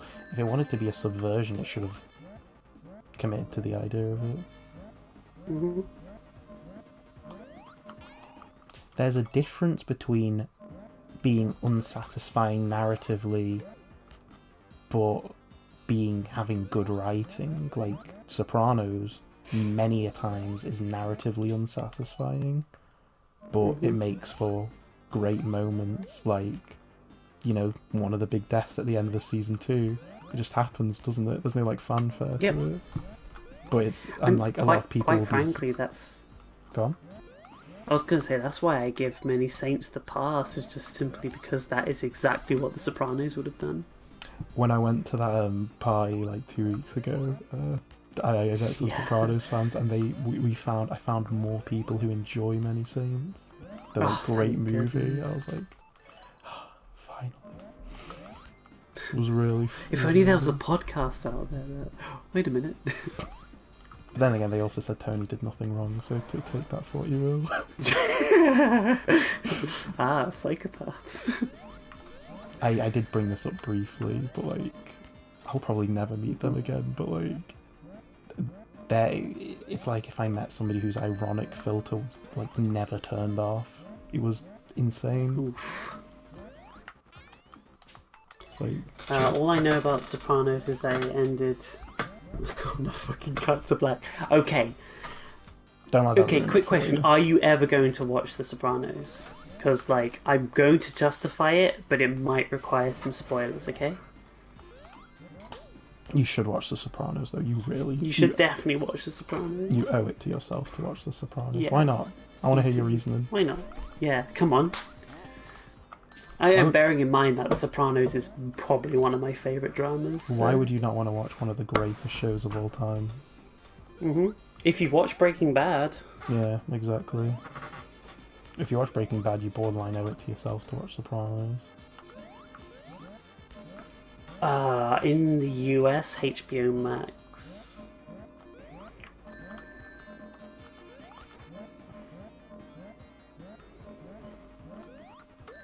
Oh, fuck.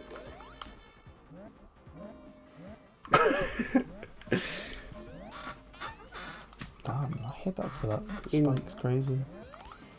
I actually don't watch Breaking Bad either for the music. Oh, okay. Damn. Well, I mean, there's another one for you, right? Yeah, exactly. Watch both, they're good shows. Watch Sopranos first, though, because it's my favourite. I mean, like, I think even when you give the old Breaking Bad a go. I don't know if I don't. You're gonna prefer Sopranos. It's a better show. That's just how it is. Okay, well, the spoiler-free version as to why I defend the Fade to Black is because the ending doesn't really matter because you know what the ending is going into it. It's the only question it doesn't ask is who did it, and I think that's not important. Who did it isn't important. It's just the fact that it was done. It's not interesting either. Like Nope. at that point of the show, like the show's over. Who cares? You know that you know that that's the only ending for Tony. So like it's just who does it. It's not important. I think the ending to The Sopranos is very obvious. I think the bigger question is like who did it, and that's it. There's a few theories floating around. I've always been a fan of the fact that like it was the underboss or like the person who should have been boss of New York who did it, but Yeah, who but knows? like that's a good example of like being narratively. It's like not the most satisfying thing in the world, but like it makes for compelling like thing. Just to go back to V3, V3 chooses to be unsatisfying by being predictable, which I think hurts it. Except the one time it Yeah. wasn't, which I know you can't stand the first trial. Yeah, That's fucking hell. that's the But you most. understand why I don't like that first trial. Yeah, I get it. No, I mean V3. I've said this to you before. Like my opinion is V3 was standing. I don't defend the game. I find it hard to defend like acquired tastes with a lot of shit. Where I'm like, yeah, I mean, you're either gonna like V3 or not. It's not even a thing where you can be like, oh, if you like the previous ones, because like V3 is kind of its own beast, despite the fact it's very derivative of those earlier games. It's weird. It's in this really weird position. V3's biggest, like, the whole point is it's supposed to be, and it ties into the ending. The whole thing of the game is like, the fans don't know what they want. I guess is maybe the best way to put it. And I think it's just like, V3 is the game that sticks closest to the Danganronpa formula, more so than 1, more so than 2. Yeah. It's the one that follows the Danganronpa formula to the T. It has the only chapter 1 and 6 matter. It even has the multiple deaths in chapter 3, that kind of thing. Like it is the. I'm not going to spoil V3. Don't worry. It is the most like it is the most formulaic game. But the thing is it ties into the ending, and as much as I think the ending's fantastic, Same. but you sacrifice the quality of the rest of the game to make that ending, and it's one of those ones where like I would point to that ending as being like the perfect case study for like how to very classily tell your fans to go fuck yourself. But I think it's also just like the game's very long. V3 is not a short game, and to ask someone to play 30 hours of a game that's like kind of not great is kind of, for an ending of that quality, I think it's a big ask. But I think if it wasn't for the fact that it was like a kind of comedy-ish game, if that was a movie and it did that, I think people would be studying it in like film school. But it's unfortunately attached to a 30-hour game that's not particularly great, so. I mean, games need to be taken seriously as a medium first before they get that level of like study, No, I mean, and there is that too. that'll never happen. Then again, I don't know if V3 does much to help itself with the endless like knob gags. So Yeah, true. I know V3 is at some points brilliant, at some points frustrating. I think that's why it's a hard game to talk about. Yeah. The style I mean, of you kind of Kusawa. get the hyper-realistic Monokuma in like the some of the throwaway panels in that game.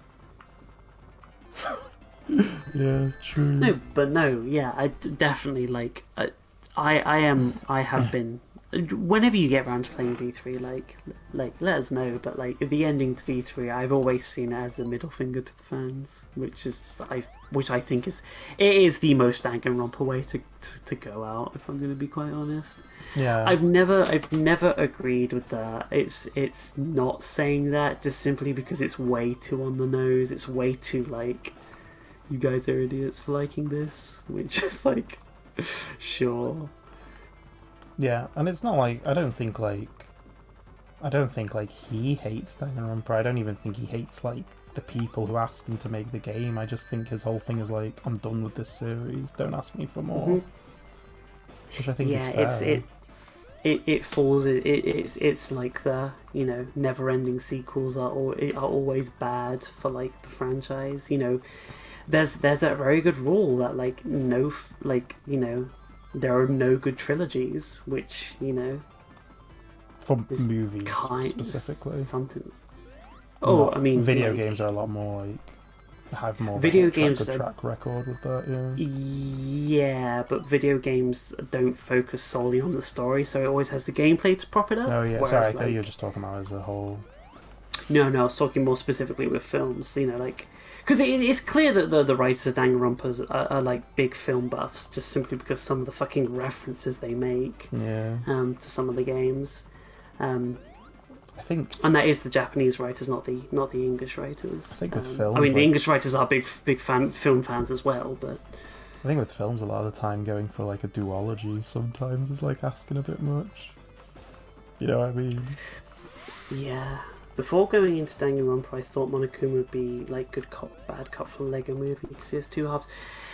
I mean, in the Ultra Despair Girls, which is the like third person shooter Danganronpa spin off, like there is a fully white and a fully black Monokuma, and like they do like, because Monokuma does have a good side and he does have a bad side. It's just that they kind of meet in the middle.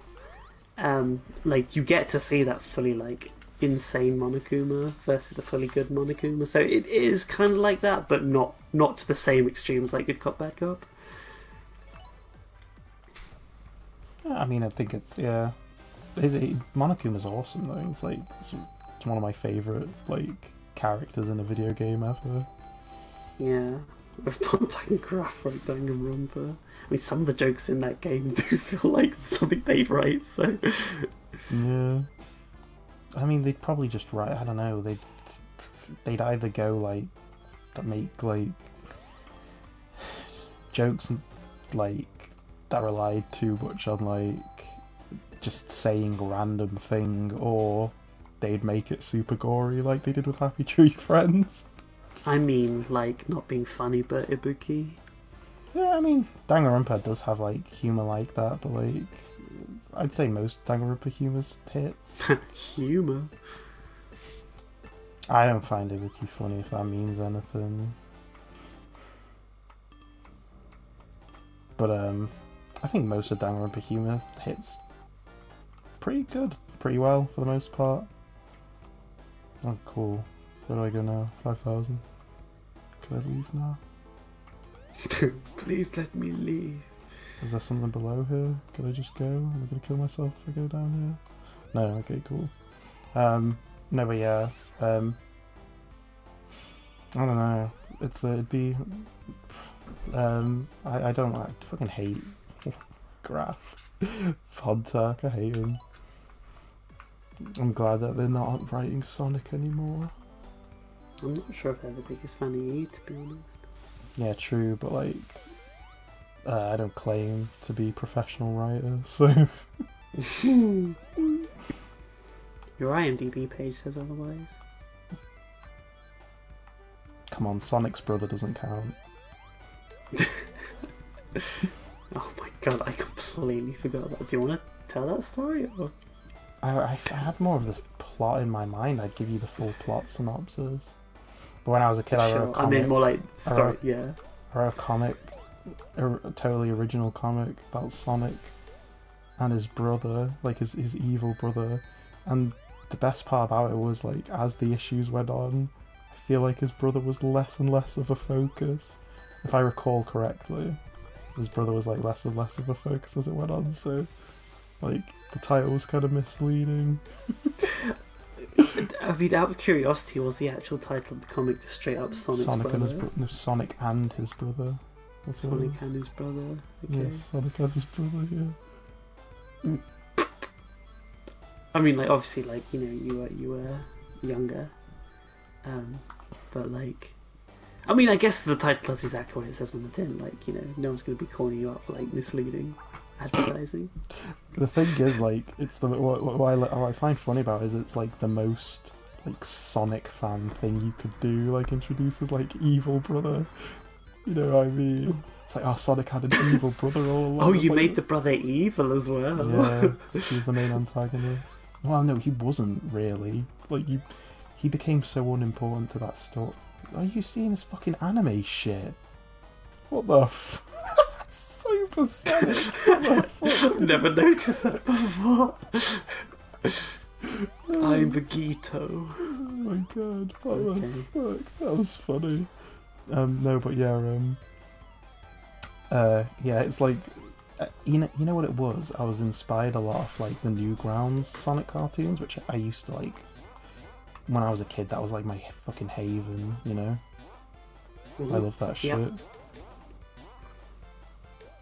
Even though a lot of it was, I as a kid though, I mean, to this day, I didn't like get on with like the super like violent ones or like NSFW ones. I thought they were a bit like, even as a kid, I was like, this isn't Sonic. Sonic, my love, what's wrong? Is that Sonic Breaks his neck? Whoa! No, that's is it like say go go go go, whatever it is. It's the one where like Sonic keeps waking up from each That dream one's funny. in No, that one's bed with funny. someone else. Yeah. Whoa! Balls to the walls, man. Penis. Do you remember?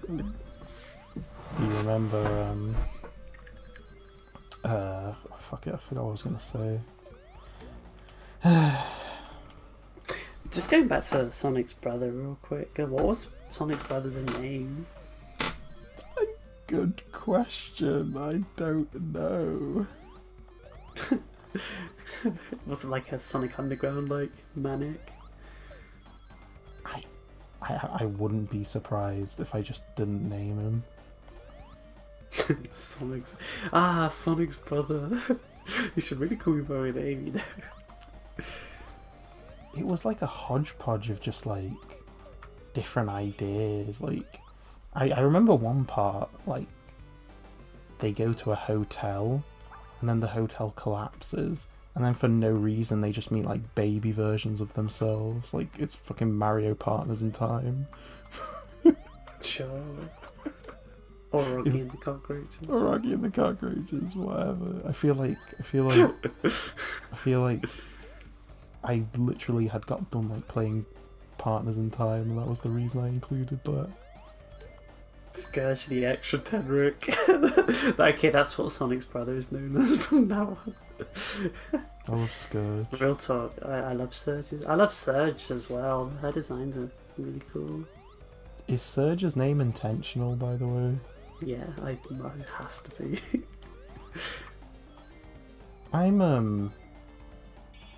Yeah, I need to get to that. It's the current arc, isn't it?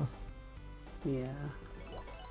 Oh, I know. Big T loves it, so it must be high quality. I haven't read any of IDW. I really should though.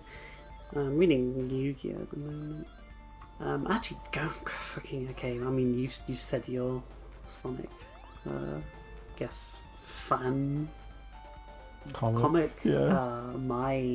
My Sonic thing actually didn't come much later in life, but it was kind of an interesting thing. I'm still kind of interested in doing if I hadn't lost the scripts I wrote for it. But no, when I was young, when I was in primary school, I was like Pokemon was like my number one love. I loved Pokemon. I was like, Pokemon's very cool. I love it. And Mystery Dungeon had just come out, and I was like, I want to write a story about that, and that's what I did. I mean, Mystery I was Dungeon's a good game. No, I remember I've definitely spoken to you about this before, but like we had this like plan for this. I I guess group of series. We had like two planned. It's called Life and Mobius, where it's just like, what would life be like on a parallel world? And then we're like, wait a second, Sonic's on Mobius, so we wrote that into the story. It was gonna be a Sonic show for adults. Were you gonna meet swearing Sonic? in it. Sorry, Were you gonna meet Sonic? I was not in it at all. Oh. I wrote the script and I was gonna like edit it, but well, initially it started as like I would have liked if you were in it. if I was in it. That's my favourite well, character, actually, Sonic. Points. Sonic show for adults, so the Sonic and Knuckles. Not quite. Not quite. It was more like because it was around the time that Sherlock was on. Okay, just to set the time period of like when this is, like the BBC Sherlock. And so the idea was that that there were going to be like, so okay.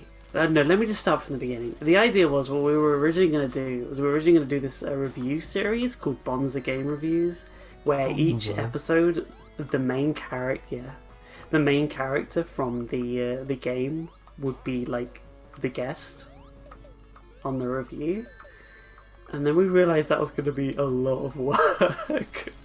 So we wanted to like slim it down to like one, just have one character from a game, just be persistent. And we were just like, the only one we could agree on was like Sonic. And then we were just like, well, let's just make it a drama instead. And like, fuck the game review part. If we're going to go like all out, let's just go balls to the walls. And then we eventually ended up writing. We wanted to do like a secondary, like complementary series, because another one of my friends was like, we should really do like a detective like style show, and I was all on board for that as well. And we were like, well, why don't we just like set them in the same universe? Like they could be crossovers, but they're essentially two separate products. So we had like the detective show, and then like the like Sonic show going side by side. We had like scripts written. We had like test footage done of like the animations alongside like character alongside live action and stuff like that. We had it all ready to go. We had an intro song picked out. We had like the intro was complete. But then we were just like, then I went to university, and of course that just ended the project there and then. Turned out when Sonic Boom was on, it was, yeah. I mean, they definitely wouldn't have picked it up, but like it was an interesting concept for the very least. I'd love to go back to it someday, just because like I think there's some potential for it, and I think people might be interested in something like that. But like I admit, it's a lot of work, and also it's a Sonic show for adults, which is, just saying that out loud sense of primal fear through some people. So I think the detective show was good enough to stand on its own, and it was a 3-part series, which I mean, I was gonna say spoilers, but like there was like it was definitely like the whole like Sherlock, like Moriarty was behind it all kind of thing, which it ends the first series ends with the main character actually dying for real. But hey.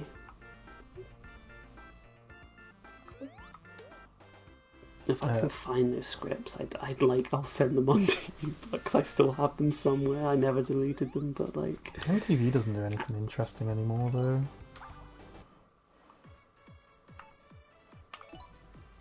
Also, wouldn't it be more likely... Yeah.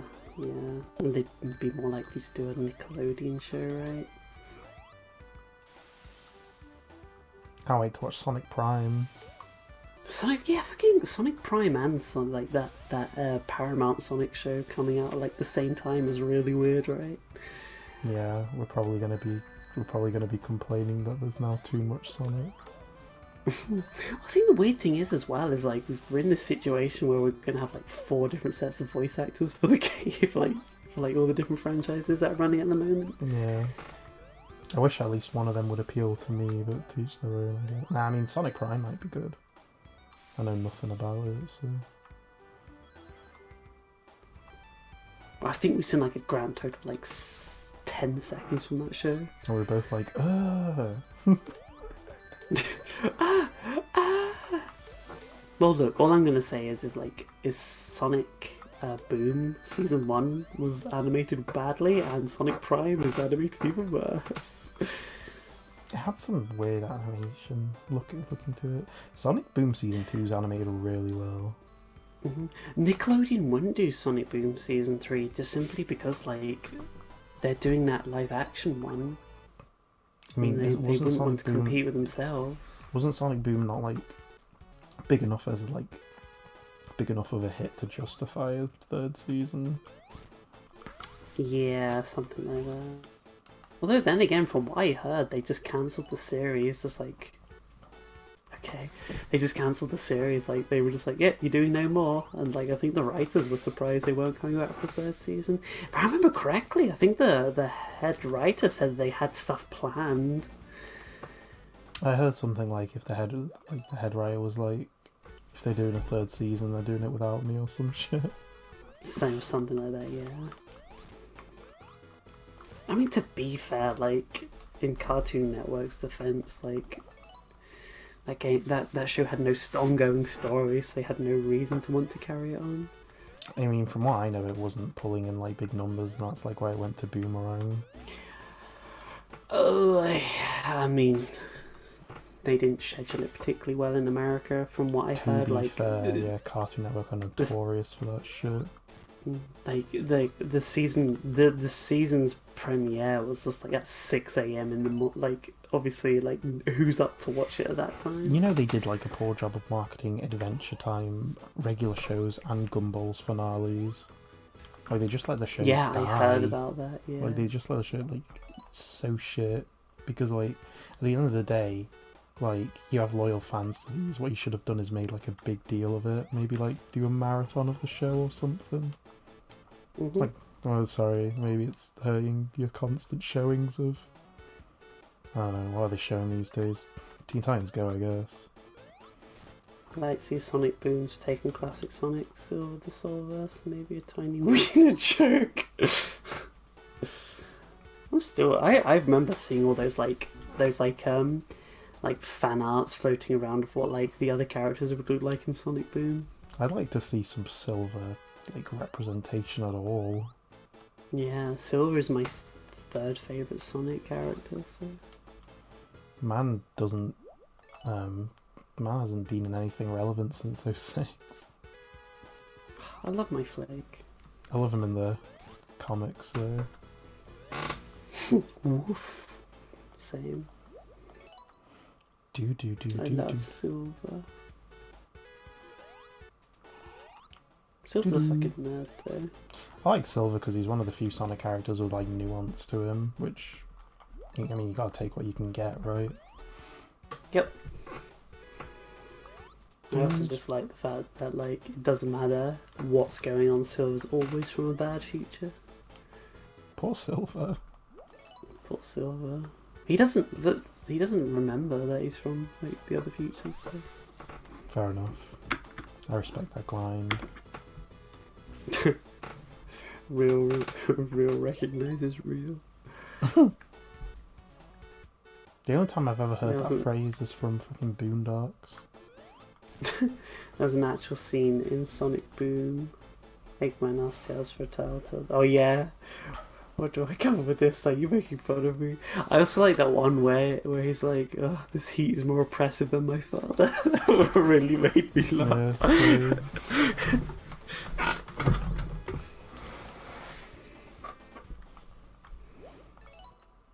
yeah, Sonic Boom's a funny show. I don't get why so many people dislike it. The thing is people really didn't like the Eggman being made out to be a clown in like Heroes Onwards, but I think in Boom it really works.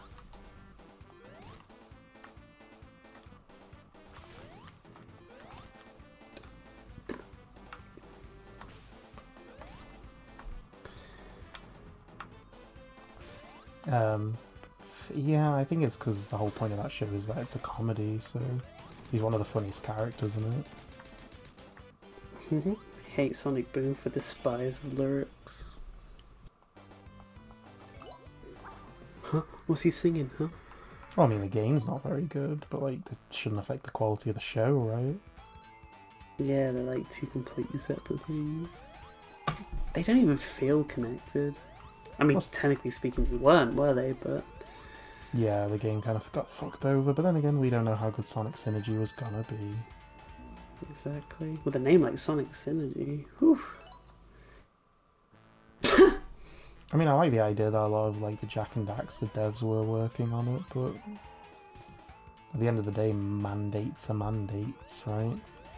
Gotta adhere to Oh them. no, Jack and Daxter 3 devs. I fucking laugh. Jack and Daxter 3 is another game like V3 where it's like it just doesn't like reach the full potential I want it to reach, and that's kind of my biggest beef with it. I think the game was reworked to fit into the cartoon, right?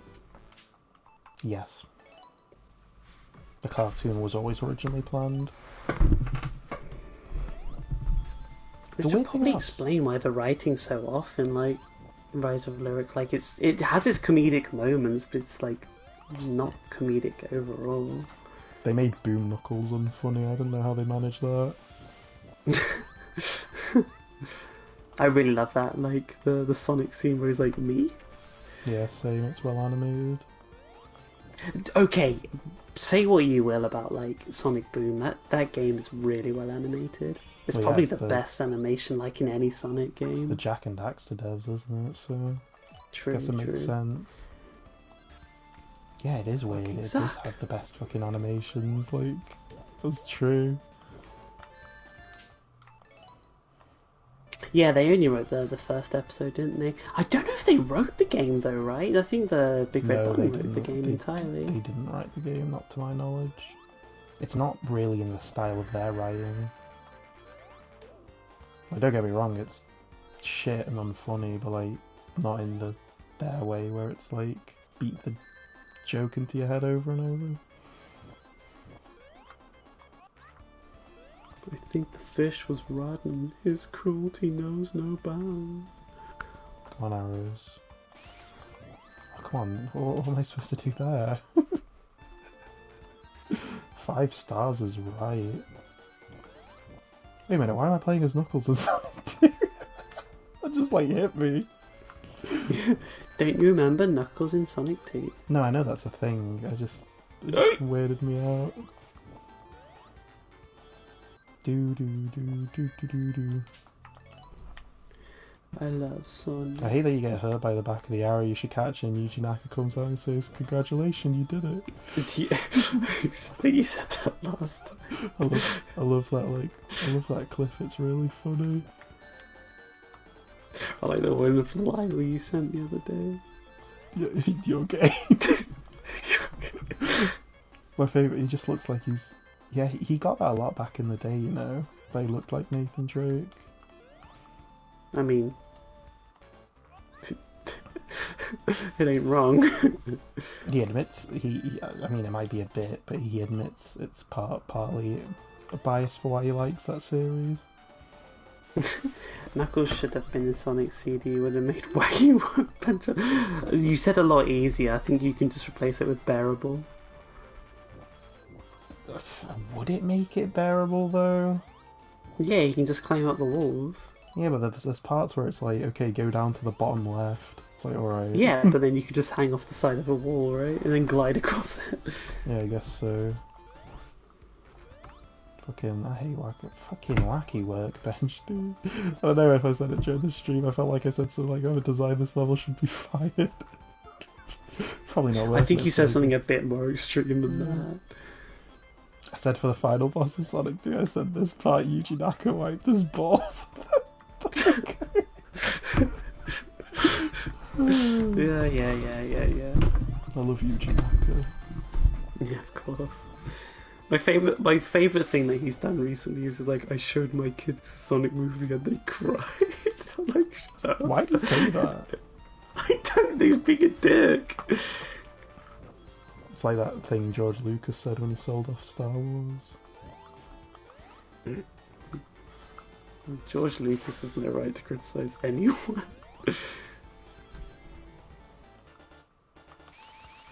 Yeah, we're getting a lot of retroactive love for the prequels for some reason.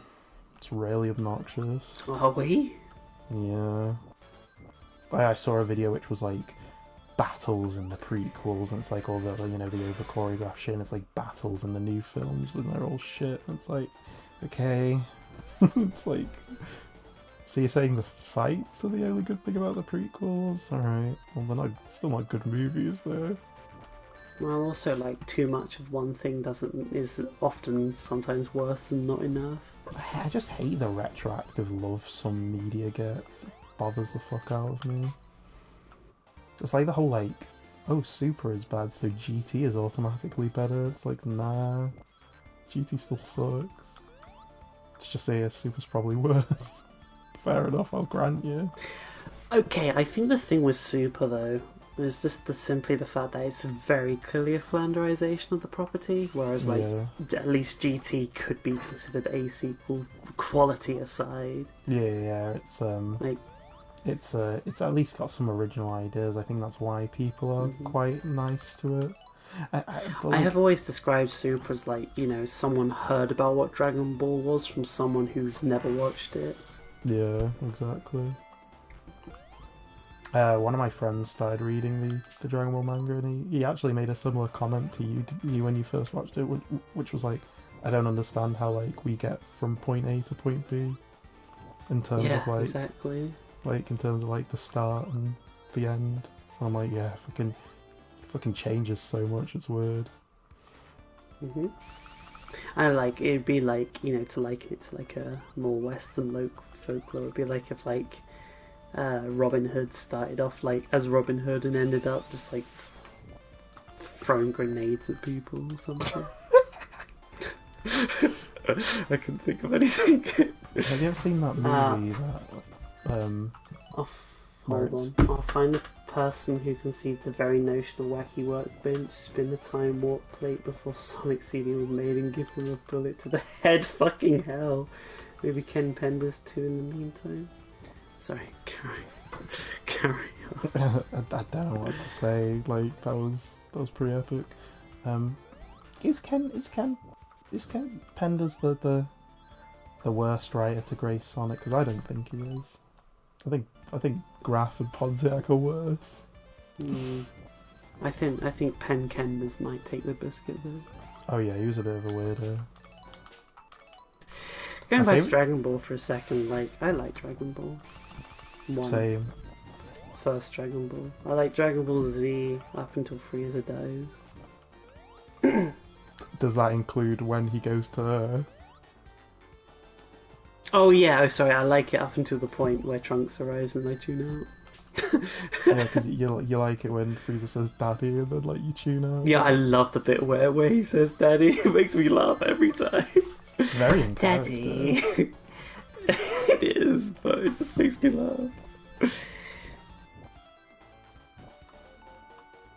I love that Cell and Boo are diet Frieza. Yeah. Actually, okay, there is one other bit I'll let it have. It's the bit where Boo's taking a shit. It like zooms into his ass and then it's like, aha, his toothpaste. It's a good visual gag, I'll grant you. Agreed. Check this fucking show. Oh, that baited me right there. Baited. I'm learning this fucking level inside and out. With how many times this is like Super Meat Boy shit. No, but yeah, like Dragon Ball is like one of the most like wholesome shows, and like Z is like fucking so cynical in comparison. Yeah, I mean they're both very simple, but like Dragon Ball has like a lot of charm to it. Oh yeah, like the Dragon Ball is not a deep show at all. Yeah, no, there's nothing inherently wrong with that. I think that's why it got No, as big as no, it did. no. I think like deep shows at this point are incapable of getting super popular. I think Star Trek Next Generation is probably like the last like huge kind of show that got like thinking man status. What about like Sopranos? No, I wouldn't say The Sopranos is like because the Sopranos at the surface level's fairly simple, and I think that's what people latched onto. True, because we've complained about like people who like Sopranos. We've complained about Sopranos fans too. So Yep. like Hey, oh, the gabagoo. Well, there's that wannabe whole like like meme I'm where it's like you know like oh the American dream is unattainable, like family is toxic, and then hey oh gabagoo, yeah. you know. So There are people unironically like that. There are people who unironically like see themselves and Tony in it. So well, it's like listening to the Talking Sopranos podcast, where it's like several times they've mentioned that just like anyone with a they were like they describe it as like anyone with a vowel in their surname thought that they could be on the Sopranos. It's just like okay. fair enough. That's weird.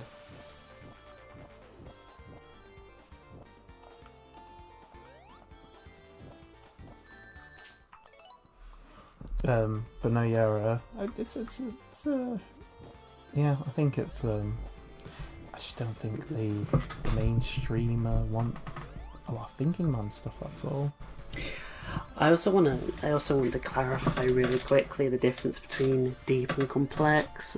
Having complexity doesn't necessarily make a show deep, and having a show being deep doesn't necessarily mean it has complexity. I agree entirely. Like I'd say I don't know. What's a good example of something I watched recently? I guess ReZero is complex but not deep. For example, like there's a lot going on, but I wouldn't necessarily say it's a thinking man show. I agree. You watch too much Rick and Morty when you're in the manga becomes Rick. Uh-oh.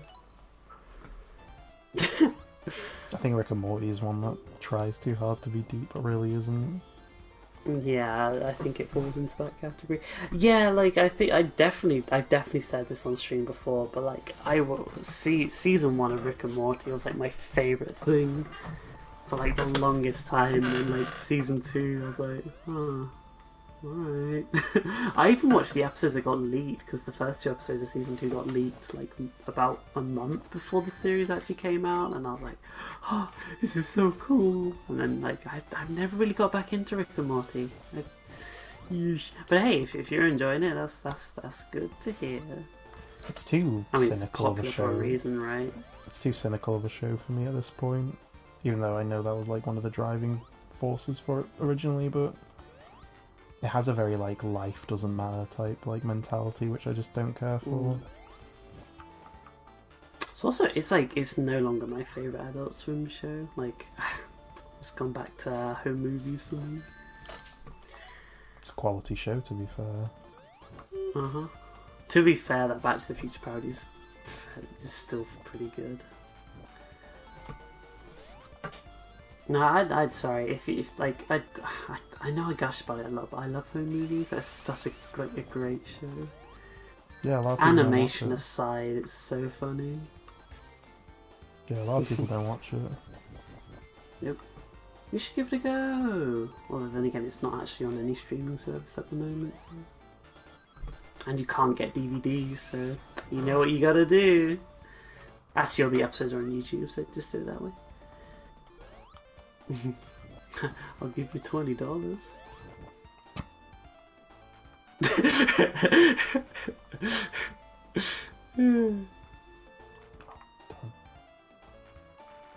Don't do this, dude. Right at the end, fuck you. Oof.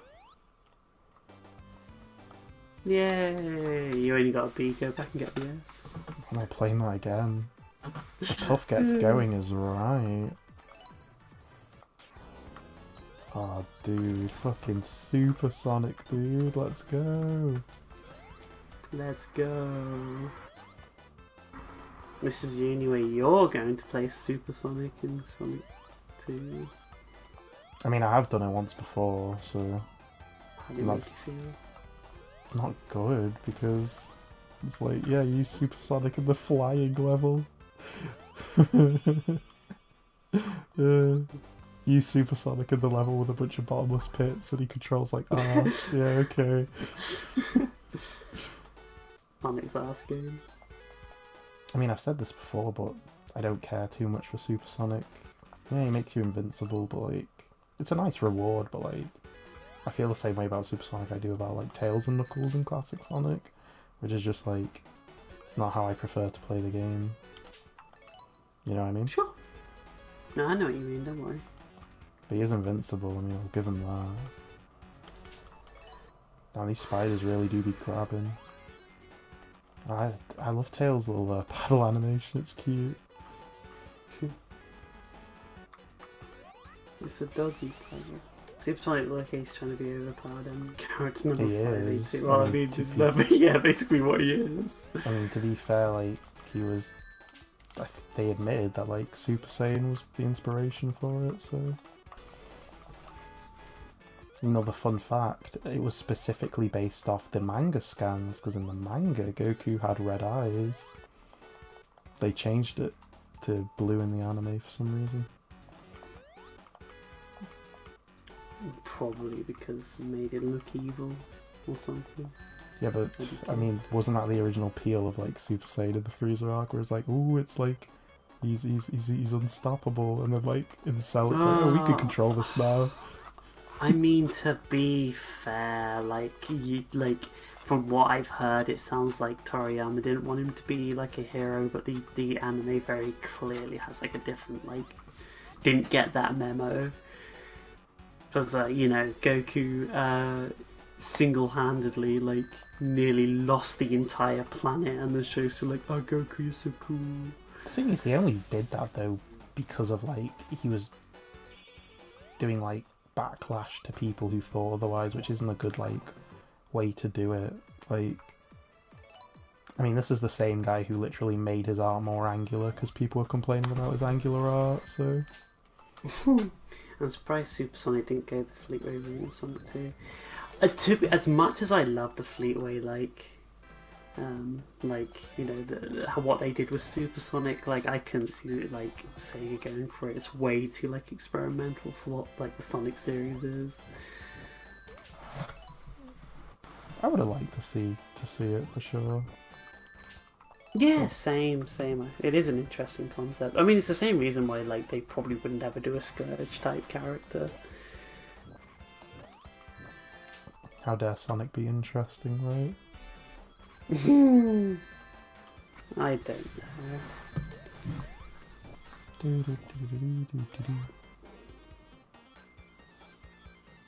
Then again, Surge, IDK. I mean, the IDW comics are canon to the game, aren't they? So I hope so. If they did go the Fleetway route, the fans would criticise it because Fleetway Super Sonic became popular Friday Night Funkin'. yeah, to be fair,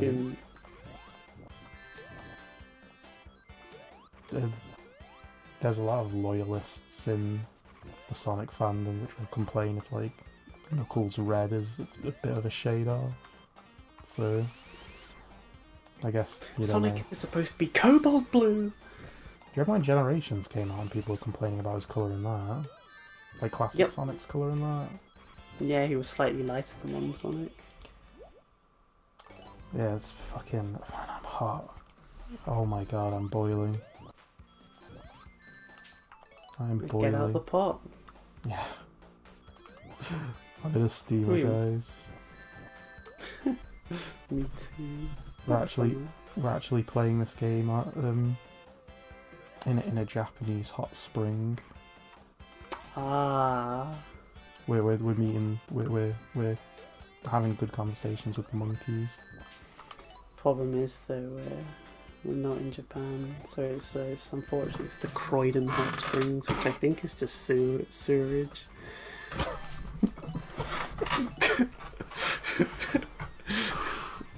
If you ever went to Japan, would you go to a hot spring?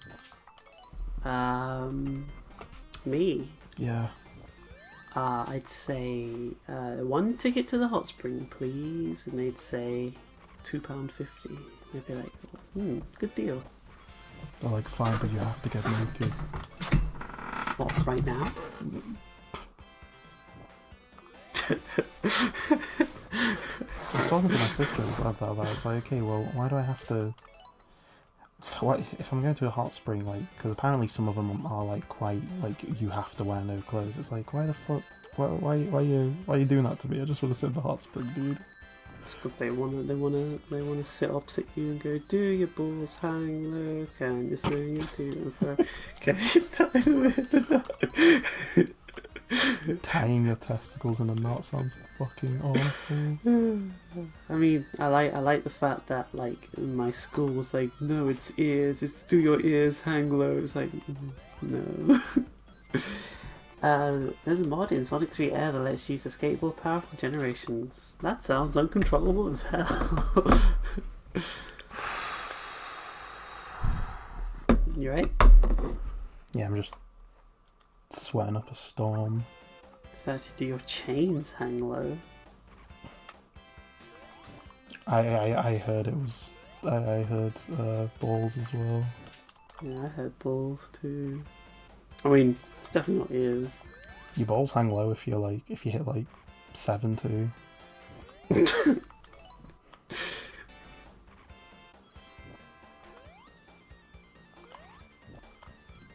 What's your opinion on the show Benidorm? Oh my god! It's not good. Yeah, fair enough.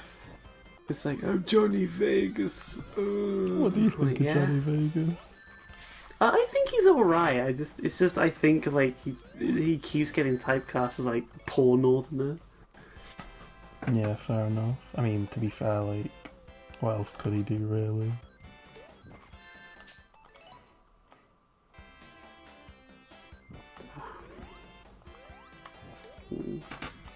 Huh.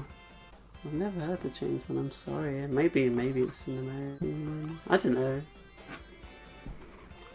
See, that's the thing. All of our, like, you know, schoolyard chants or, like, nursery rhymes are just allegories for, like, balls. Yeah, I mean, that's kids alright. Yep. Like, ring a ring of roses about the Black Death. I know it's probably about someone's testicles. I wouldn't know. Did you enjoy primary school? No, I got bullied in primary school a lot. Fair. That's why I became the toughest kid in the school. You punched the biggest guy there, I get you. That's prison knuckles. It's prison knuckles. If you wanted to be. It was a hip hop song in the 90s, I think. Okay, I'm like, sure. Well, I mean, we would know. We were both born in 1982, so.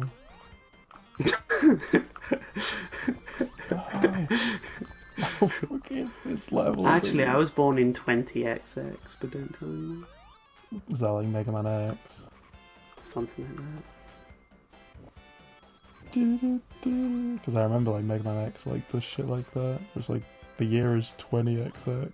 It's like, huh? 20XX, yeah. When it reminds me of like Ace Attorney actually. Like I started playing it in 2020 and like the game's set in 2020. I was like, wow. Yeah, it's crazy.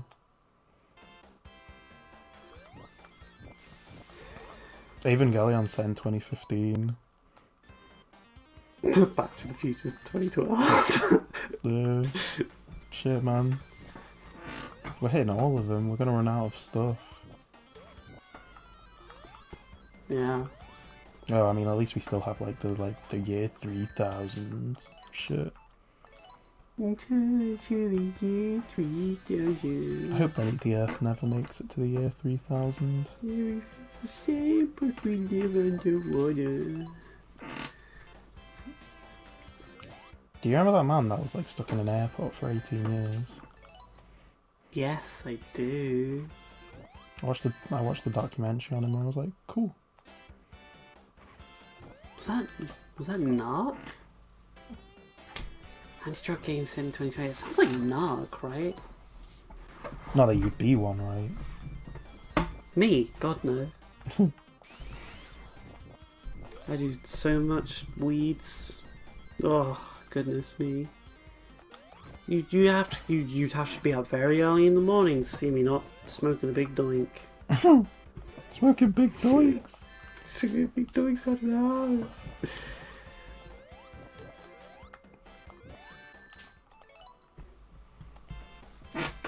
Knuckles dies over and over again. 2020 in the title. Nog 2020. Not Busters 2020. I don't know. Isn't he the angriest gamer you ever heard, allegedly? I don't know. I've seen you play games before. Fuck. Ah. I lived with You somebody find who the game of that raged name? Yeah. at Overwatch. It was really funny. You know, big ass. Well, maybe Big S should stop playing. Stop playing Overwatch. What's your opinion on Overwatch 2? Who else? Yeah, but it's like your old adage, if it's so good, why isn't there a 2? Well, they finally made a 2. Oh, best game ever made then. Okay. Time to dig up something from my past. I was a big fan of the game Paladins, and I was also a big fan of the game Overwatch. But the two communities just couldn't get along, and I had to pick a side. I fell with Paladins. Now look where both of those games are. I mean, with games that get compared like that, they're not gonna get on, are they? It's just how it is.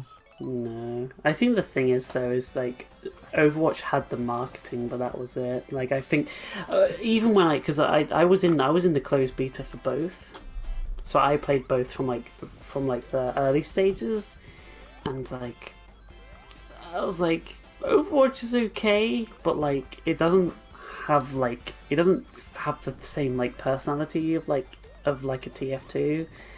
I was like, same thing with Paladins. Like I was like, Paladins is okay, but like its gameplay is like super simplistic. But then it had like the card system to carry it. So like you modified how your characters played based on what cards you built. You built a deck to modify your characters, which I thought was really interesting. So good example is, let's say you have a tank that's very shield focused. Well, do you want to perhaps maybe prioritize your damage output a little bit more and sacrifice your shield because you might be going against an enemy that has a lot of shield wrecking capabilities or something like that? I think the in-game item shop was a really interesting concept. Like it was clear that game was originally supposed to be a first-person MOBA, but like obviously like deviated from it along the way. Fair enough. Mm. I mean, I've never really been the biggest Overwatch guy. No. I always thought it was quite overhyped. Yeah, Overwatch for me it was like I was like, the game's fun, the core game's fun, but like I ran out of things to do in that game very quickly. Deck building IMO is the most headache part of video TCGs. Okay, to be fair, Paladins is a first-person shooter, so the deck building wasn't super deep. It was just more like modifying slight modifications on the pre-existing character. When the deck system launched, it was fairly complex. Like you had to pick 15 cards, I think, and then like every time you leveled up in a match, you would get to select from one of the three of the, do like there are 5 levels and you picked one of 3 cards each. Yeah, it still was kind of confusing. But right now, as it is right now, it pretty much is just like pick 5 cards, and then choose how strong each card is. You get like 25 points to spend them wisely. Sure.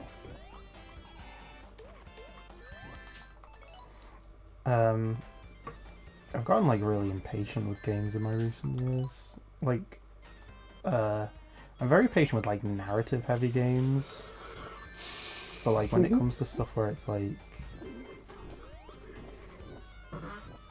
if the getting better part doesn't come from my own skill, and it instead comes from like stuff you have to equip to the character, I kind of get a bit more bored with it, I guess.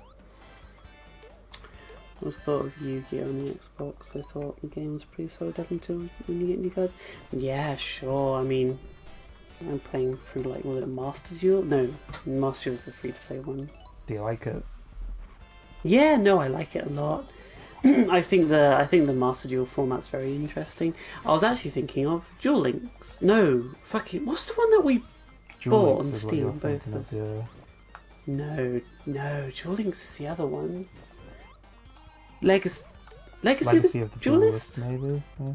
That's the one. That's what I'm thinking of. Legacy of the Duelist is decent.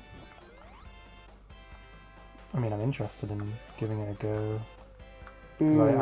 I definitely want to get into playing Yu-Gi-Oh! For sure.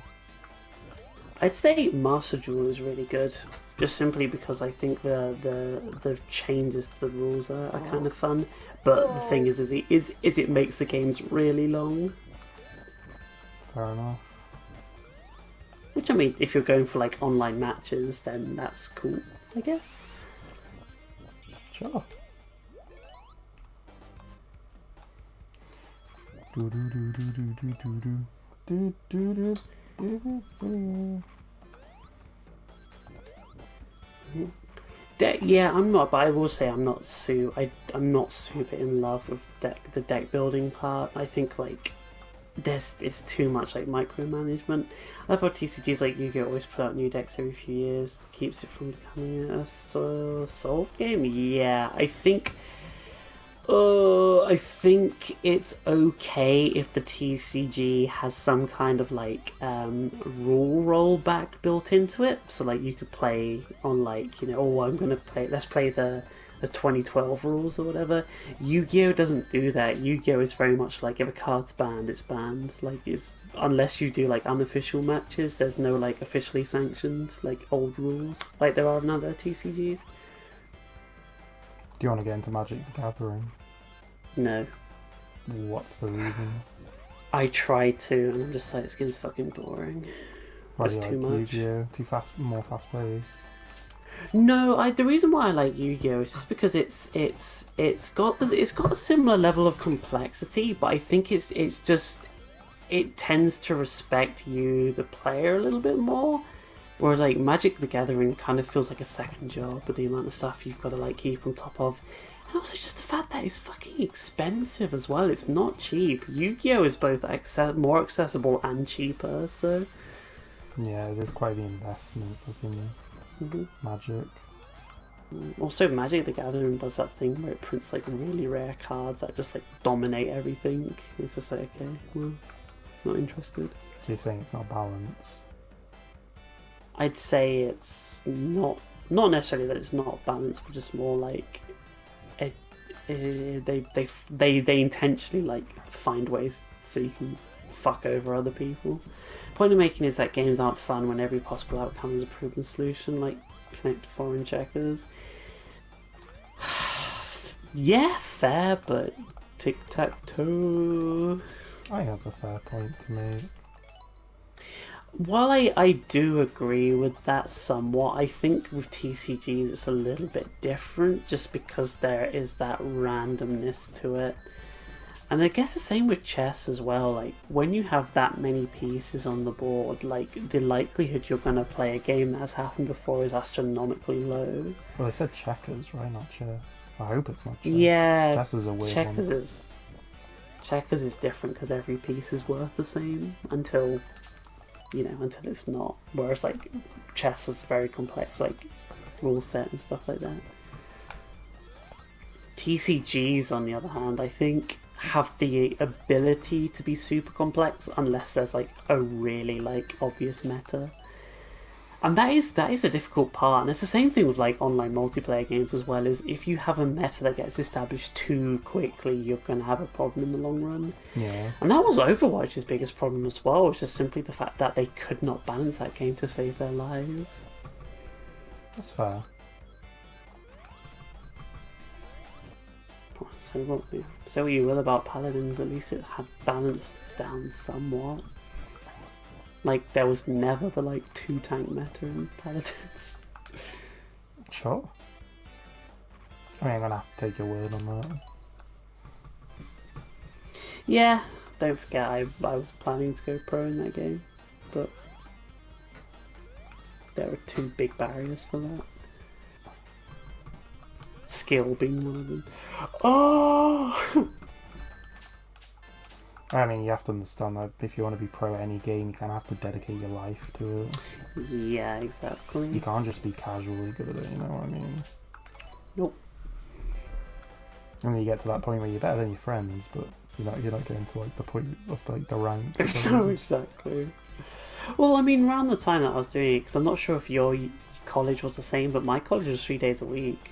Same. So I was like 4 days a week, literally 4 days a week I was playing Paladins.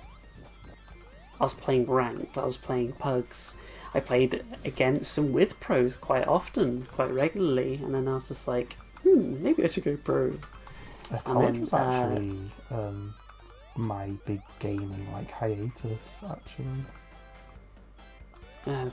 College is when I got my own PC, and then I was like, gamer time. 2015, I got out of it now though. 2015 and 2016 were two of the most uninteresting years of gaming to me. Though I played a lot of Civ 5. Yes, that's when I kind of like caught up with all my years of not playing games, and then that's when I got like actually addicted to Paladins. 2015, 2016 is when I started watching a lot of TV. That's like my big series thing. Like, that's when I watched Sopranos. That's when I watched. No, I watched Breaking Bad when it was airing, but that's when I watched Sopranos. That's when I watched like TNG. I did during that time too. Ooh. You know, I was watching a lot of the greats.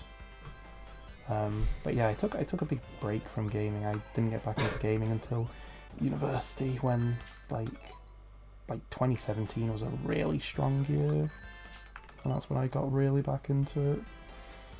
Knuckles gliding and picking up rings, arrows. I'm about to end this man's whole career. Yep. This is a sadistically designed level. I was gonna say. I mean, the other extreme challenges you had zero problems with. This one's just like, fuck you. There was another one earlier, the Aquatic Rune one that gave, which is the exact same one as this, gave me a bit of shit. I'd say don't go left at the top of this like thing here. You know, that has been fucking me up a lot, but on Metropolis Zone. Dare I say worse than Wacky Birds? Okay, well let's not get ahead of ourselves here.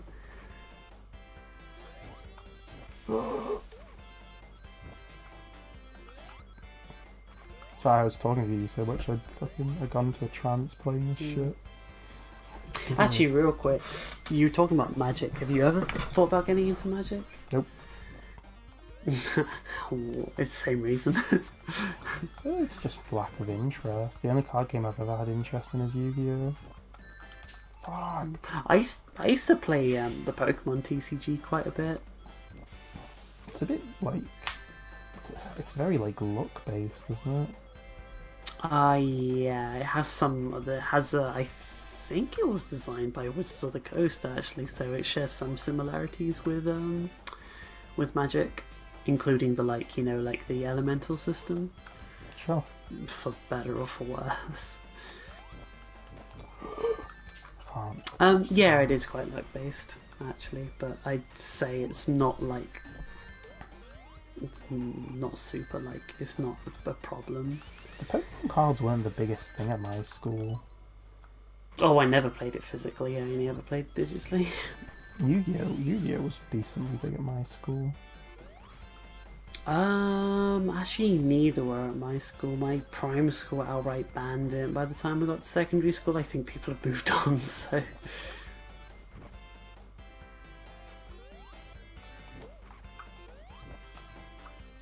Also, like, Pokemon was never, like, super big in my primary school. Like, it was only me and, like, one other person who'd ever played it. It was huge at mine.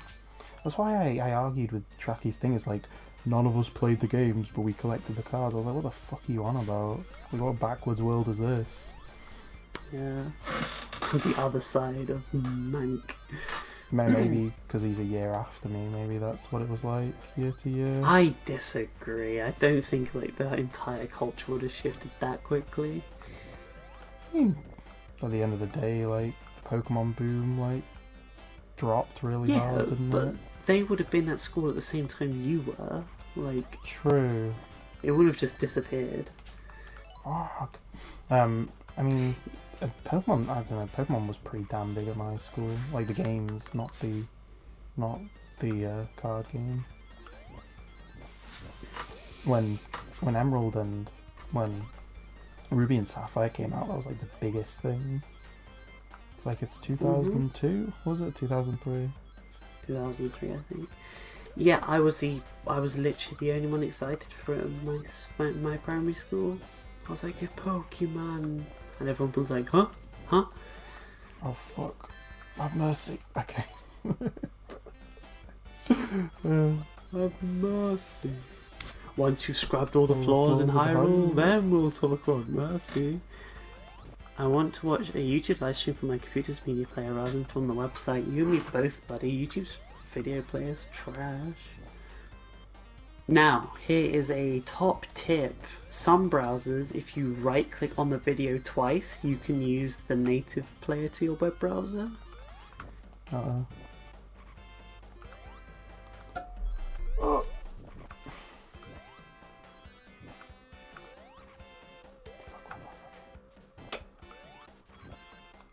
Oh, please don't kill me. Oh, please don't kill me, please. Oh, yes! Yes! That's the end of the stream. Gamers. That's it. That's the end of the stream. I was not planning on like doing 100% mission mode for Sonic 2 and Sonic 3, but there you are. Well done. New museum content. What More movies? like new. Dude, we can watch the entire Sonic 30th Anniversary Symphony. Short version. No, thank you. Man, who cares about this shit? Anyway, I'm about to jump. Yes, so I guess thank you very much for watching. The next game I'll stream is... Jack 3. No. You need to finish Jack 3. Yeah, it's been 3 months. Yeah, that was our Twitch lifetime. It wasn't our YouTube lifetime. Finish the job. I'd appreciate it. I'm sure you would. I mean, what's the plan with Cuphead? Have you guys dropped it? No, we're not sure. Talk to Big T Man. Talk about it tomorrow.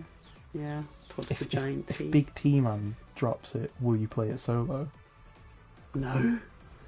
You were doing well solo though. Game hub. Yeah, but that's the point. Is it? Yeah, kind Rude. of. But also, Rude. you did some of the stuff by yourself, so what are you whinging about? True. Look, dying like 100 times per boss is part of like that's just the Cuphead experience. Look, genuinely, stream it at some point. I'd be really happy if you did. Sure. If you finish Jack 3. Oh my god. Not Jack. I've just noticed that the story mode background is Spinball. Spinball, yeah. And the museum one is 3D Flicky's Island. Yep. Damn. Tail and Eggman friends, now Sonic left. Okay. That's your dream scenario, right? Anyway, good night, thank you. Good night.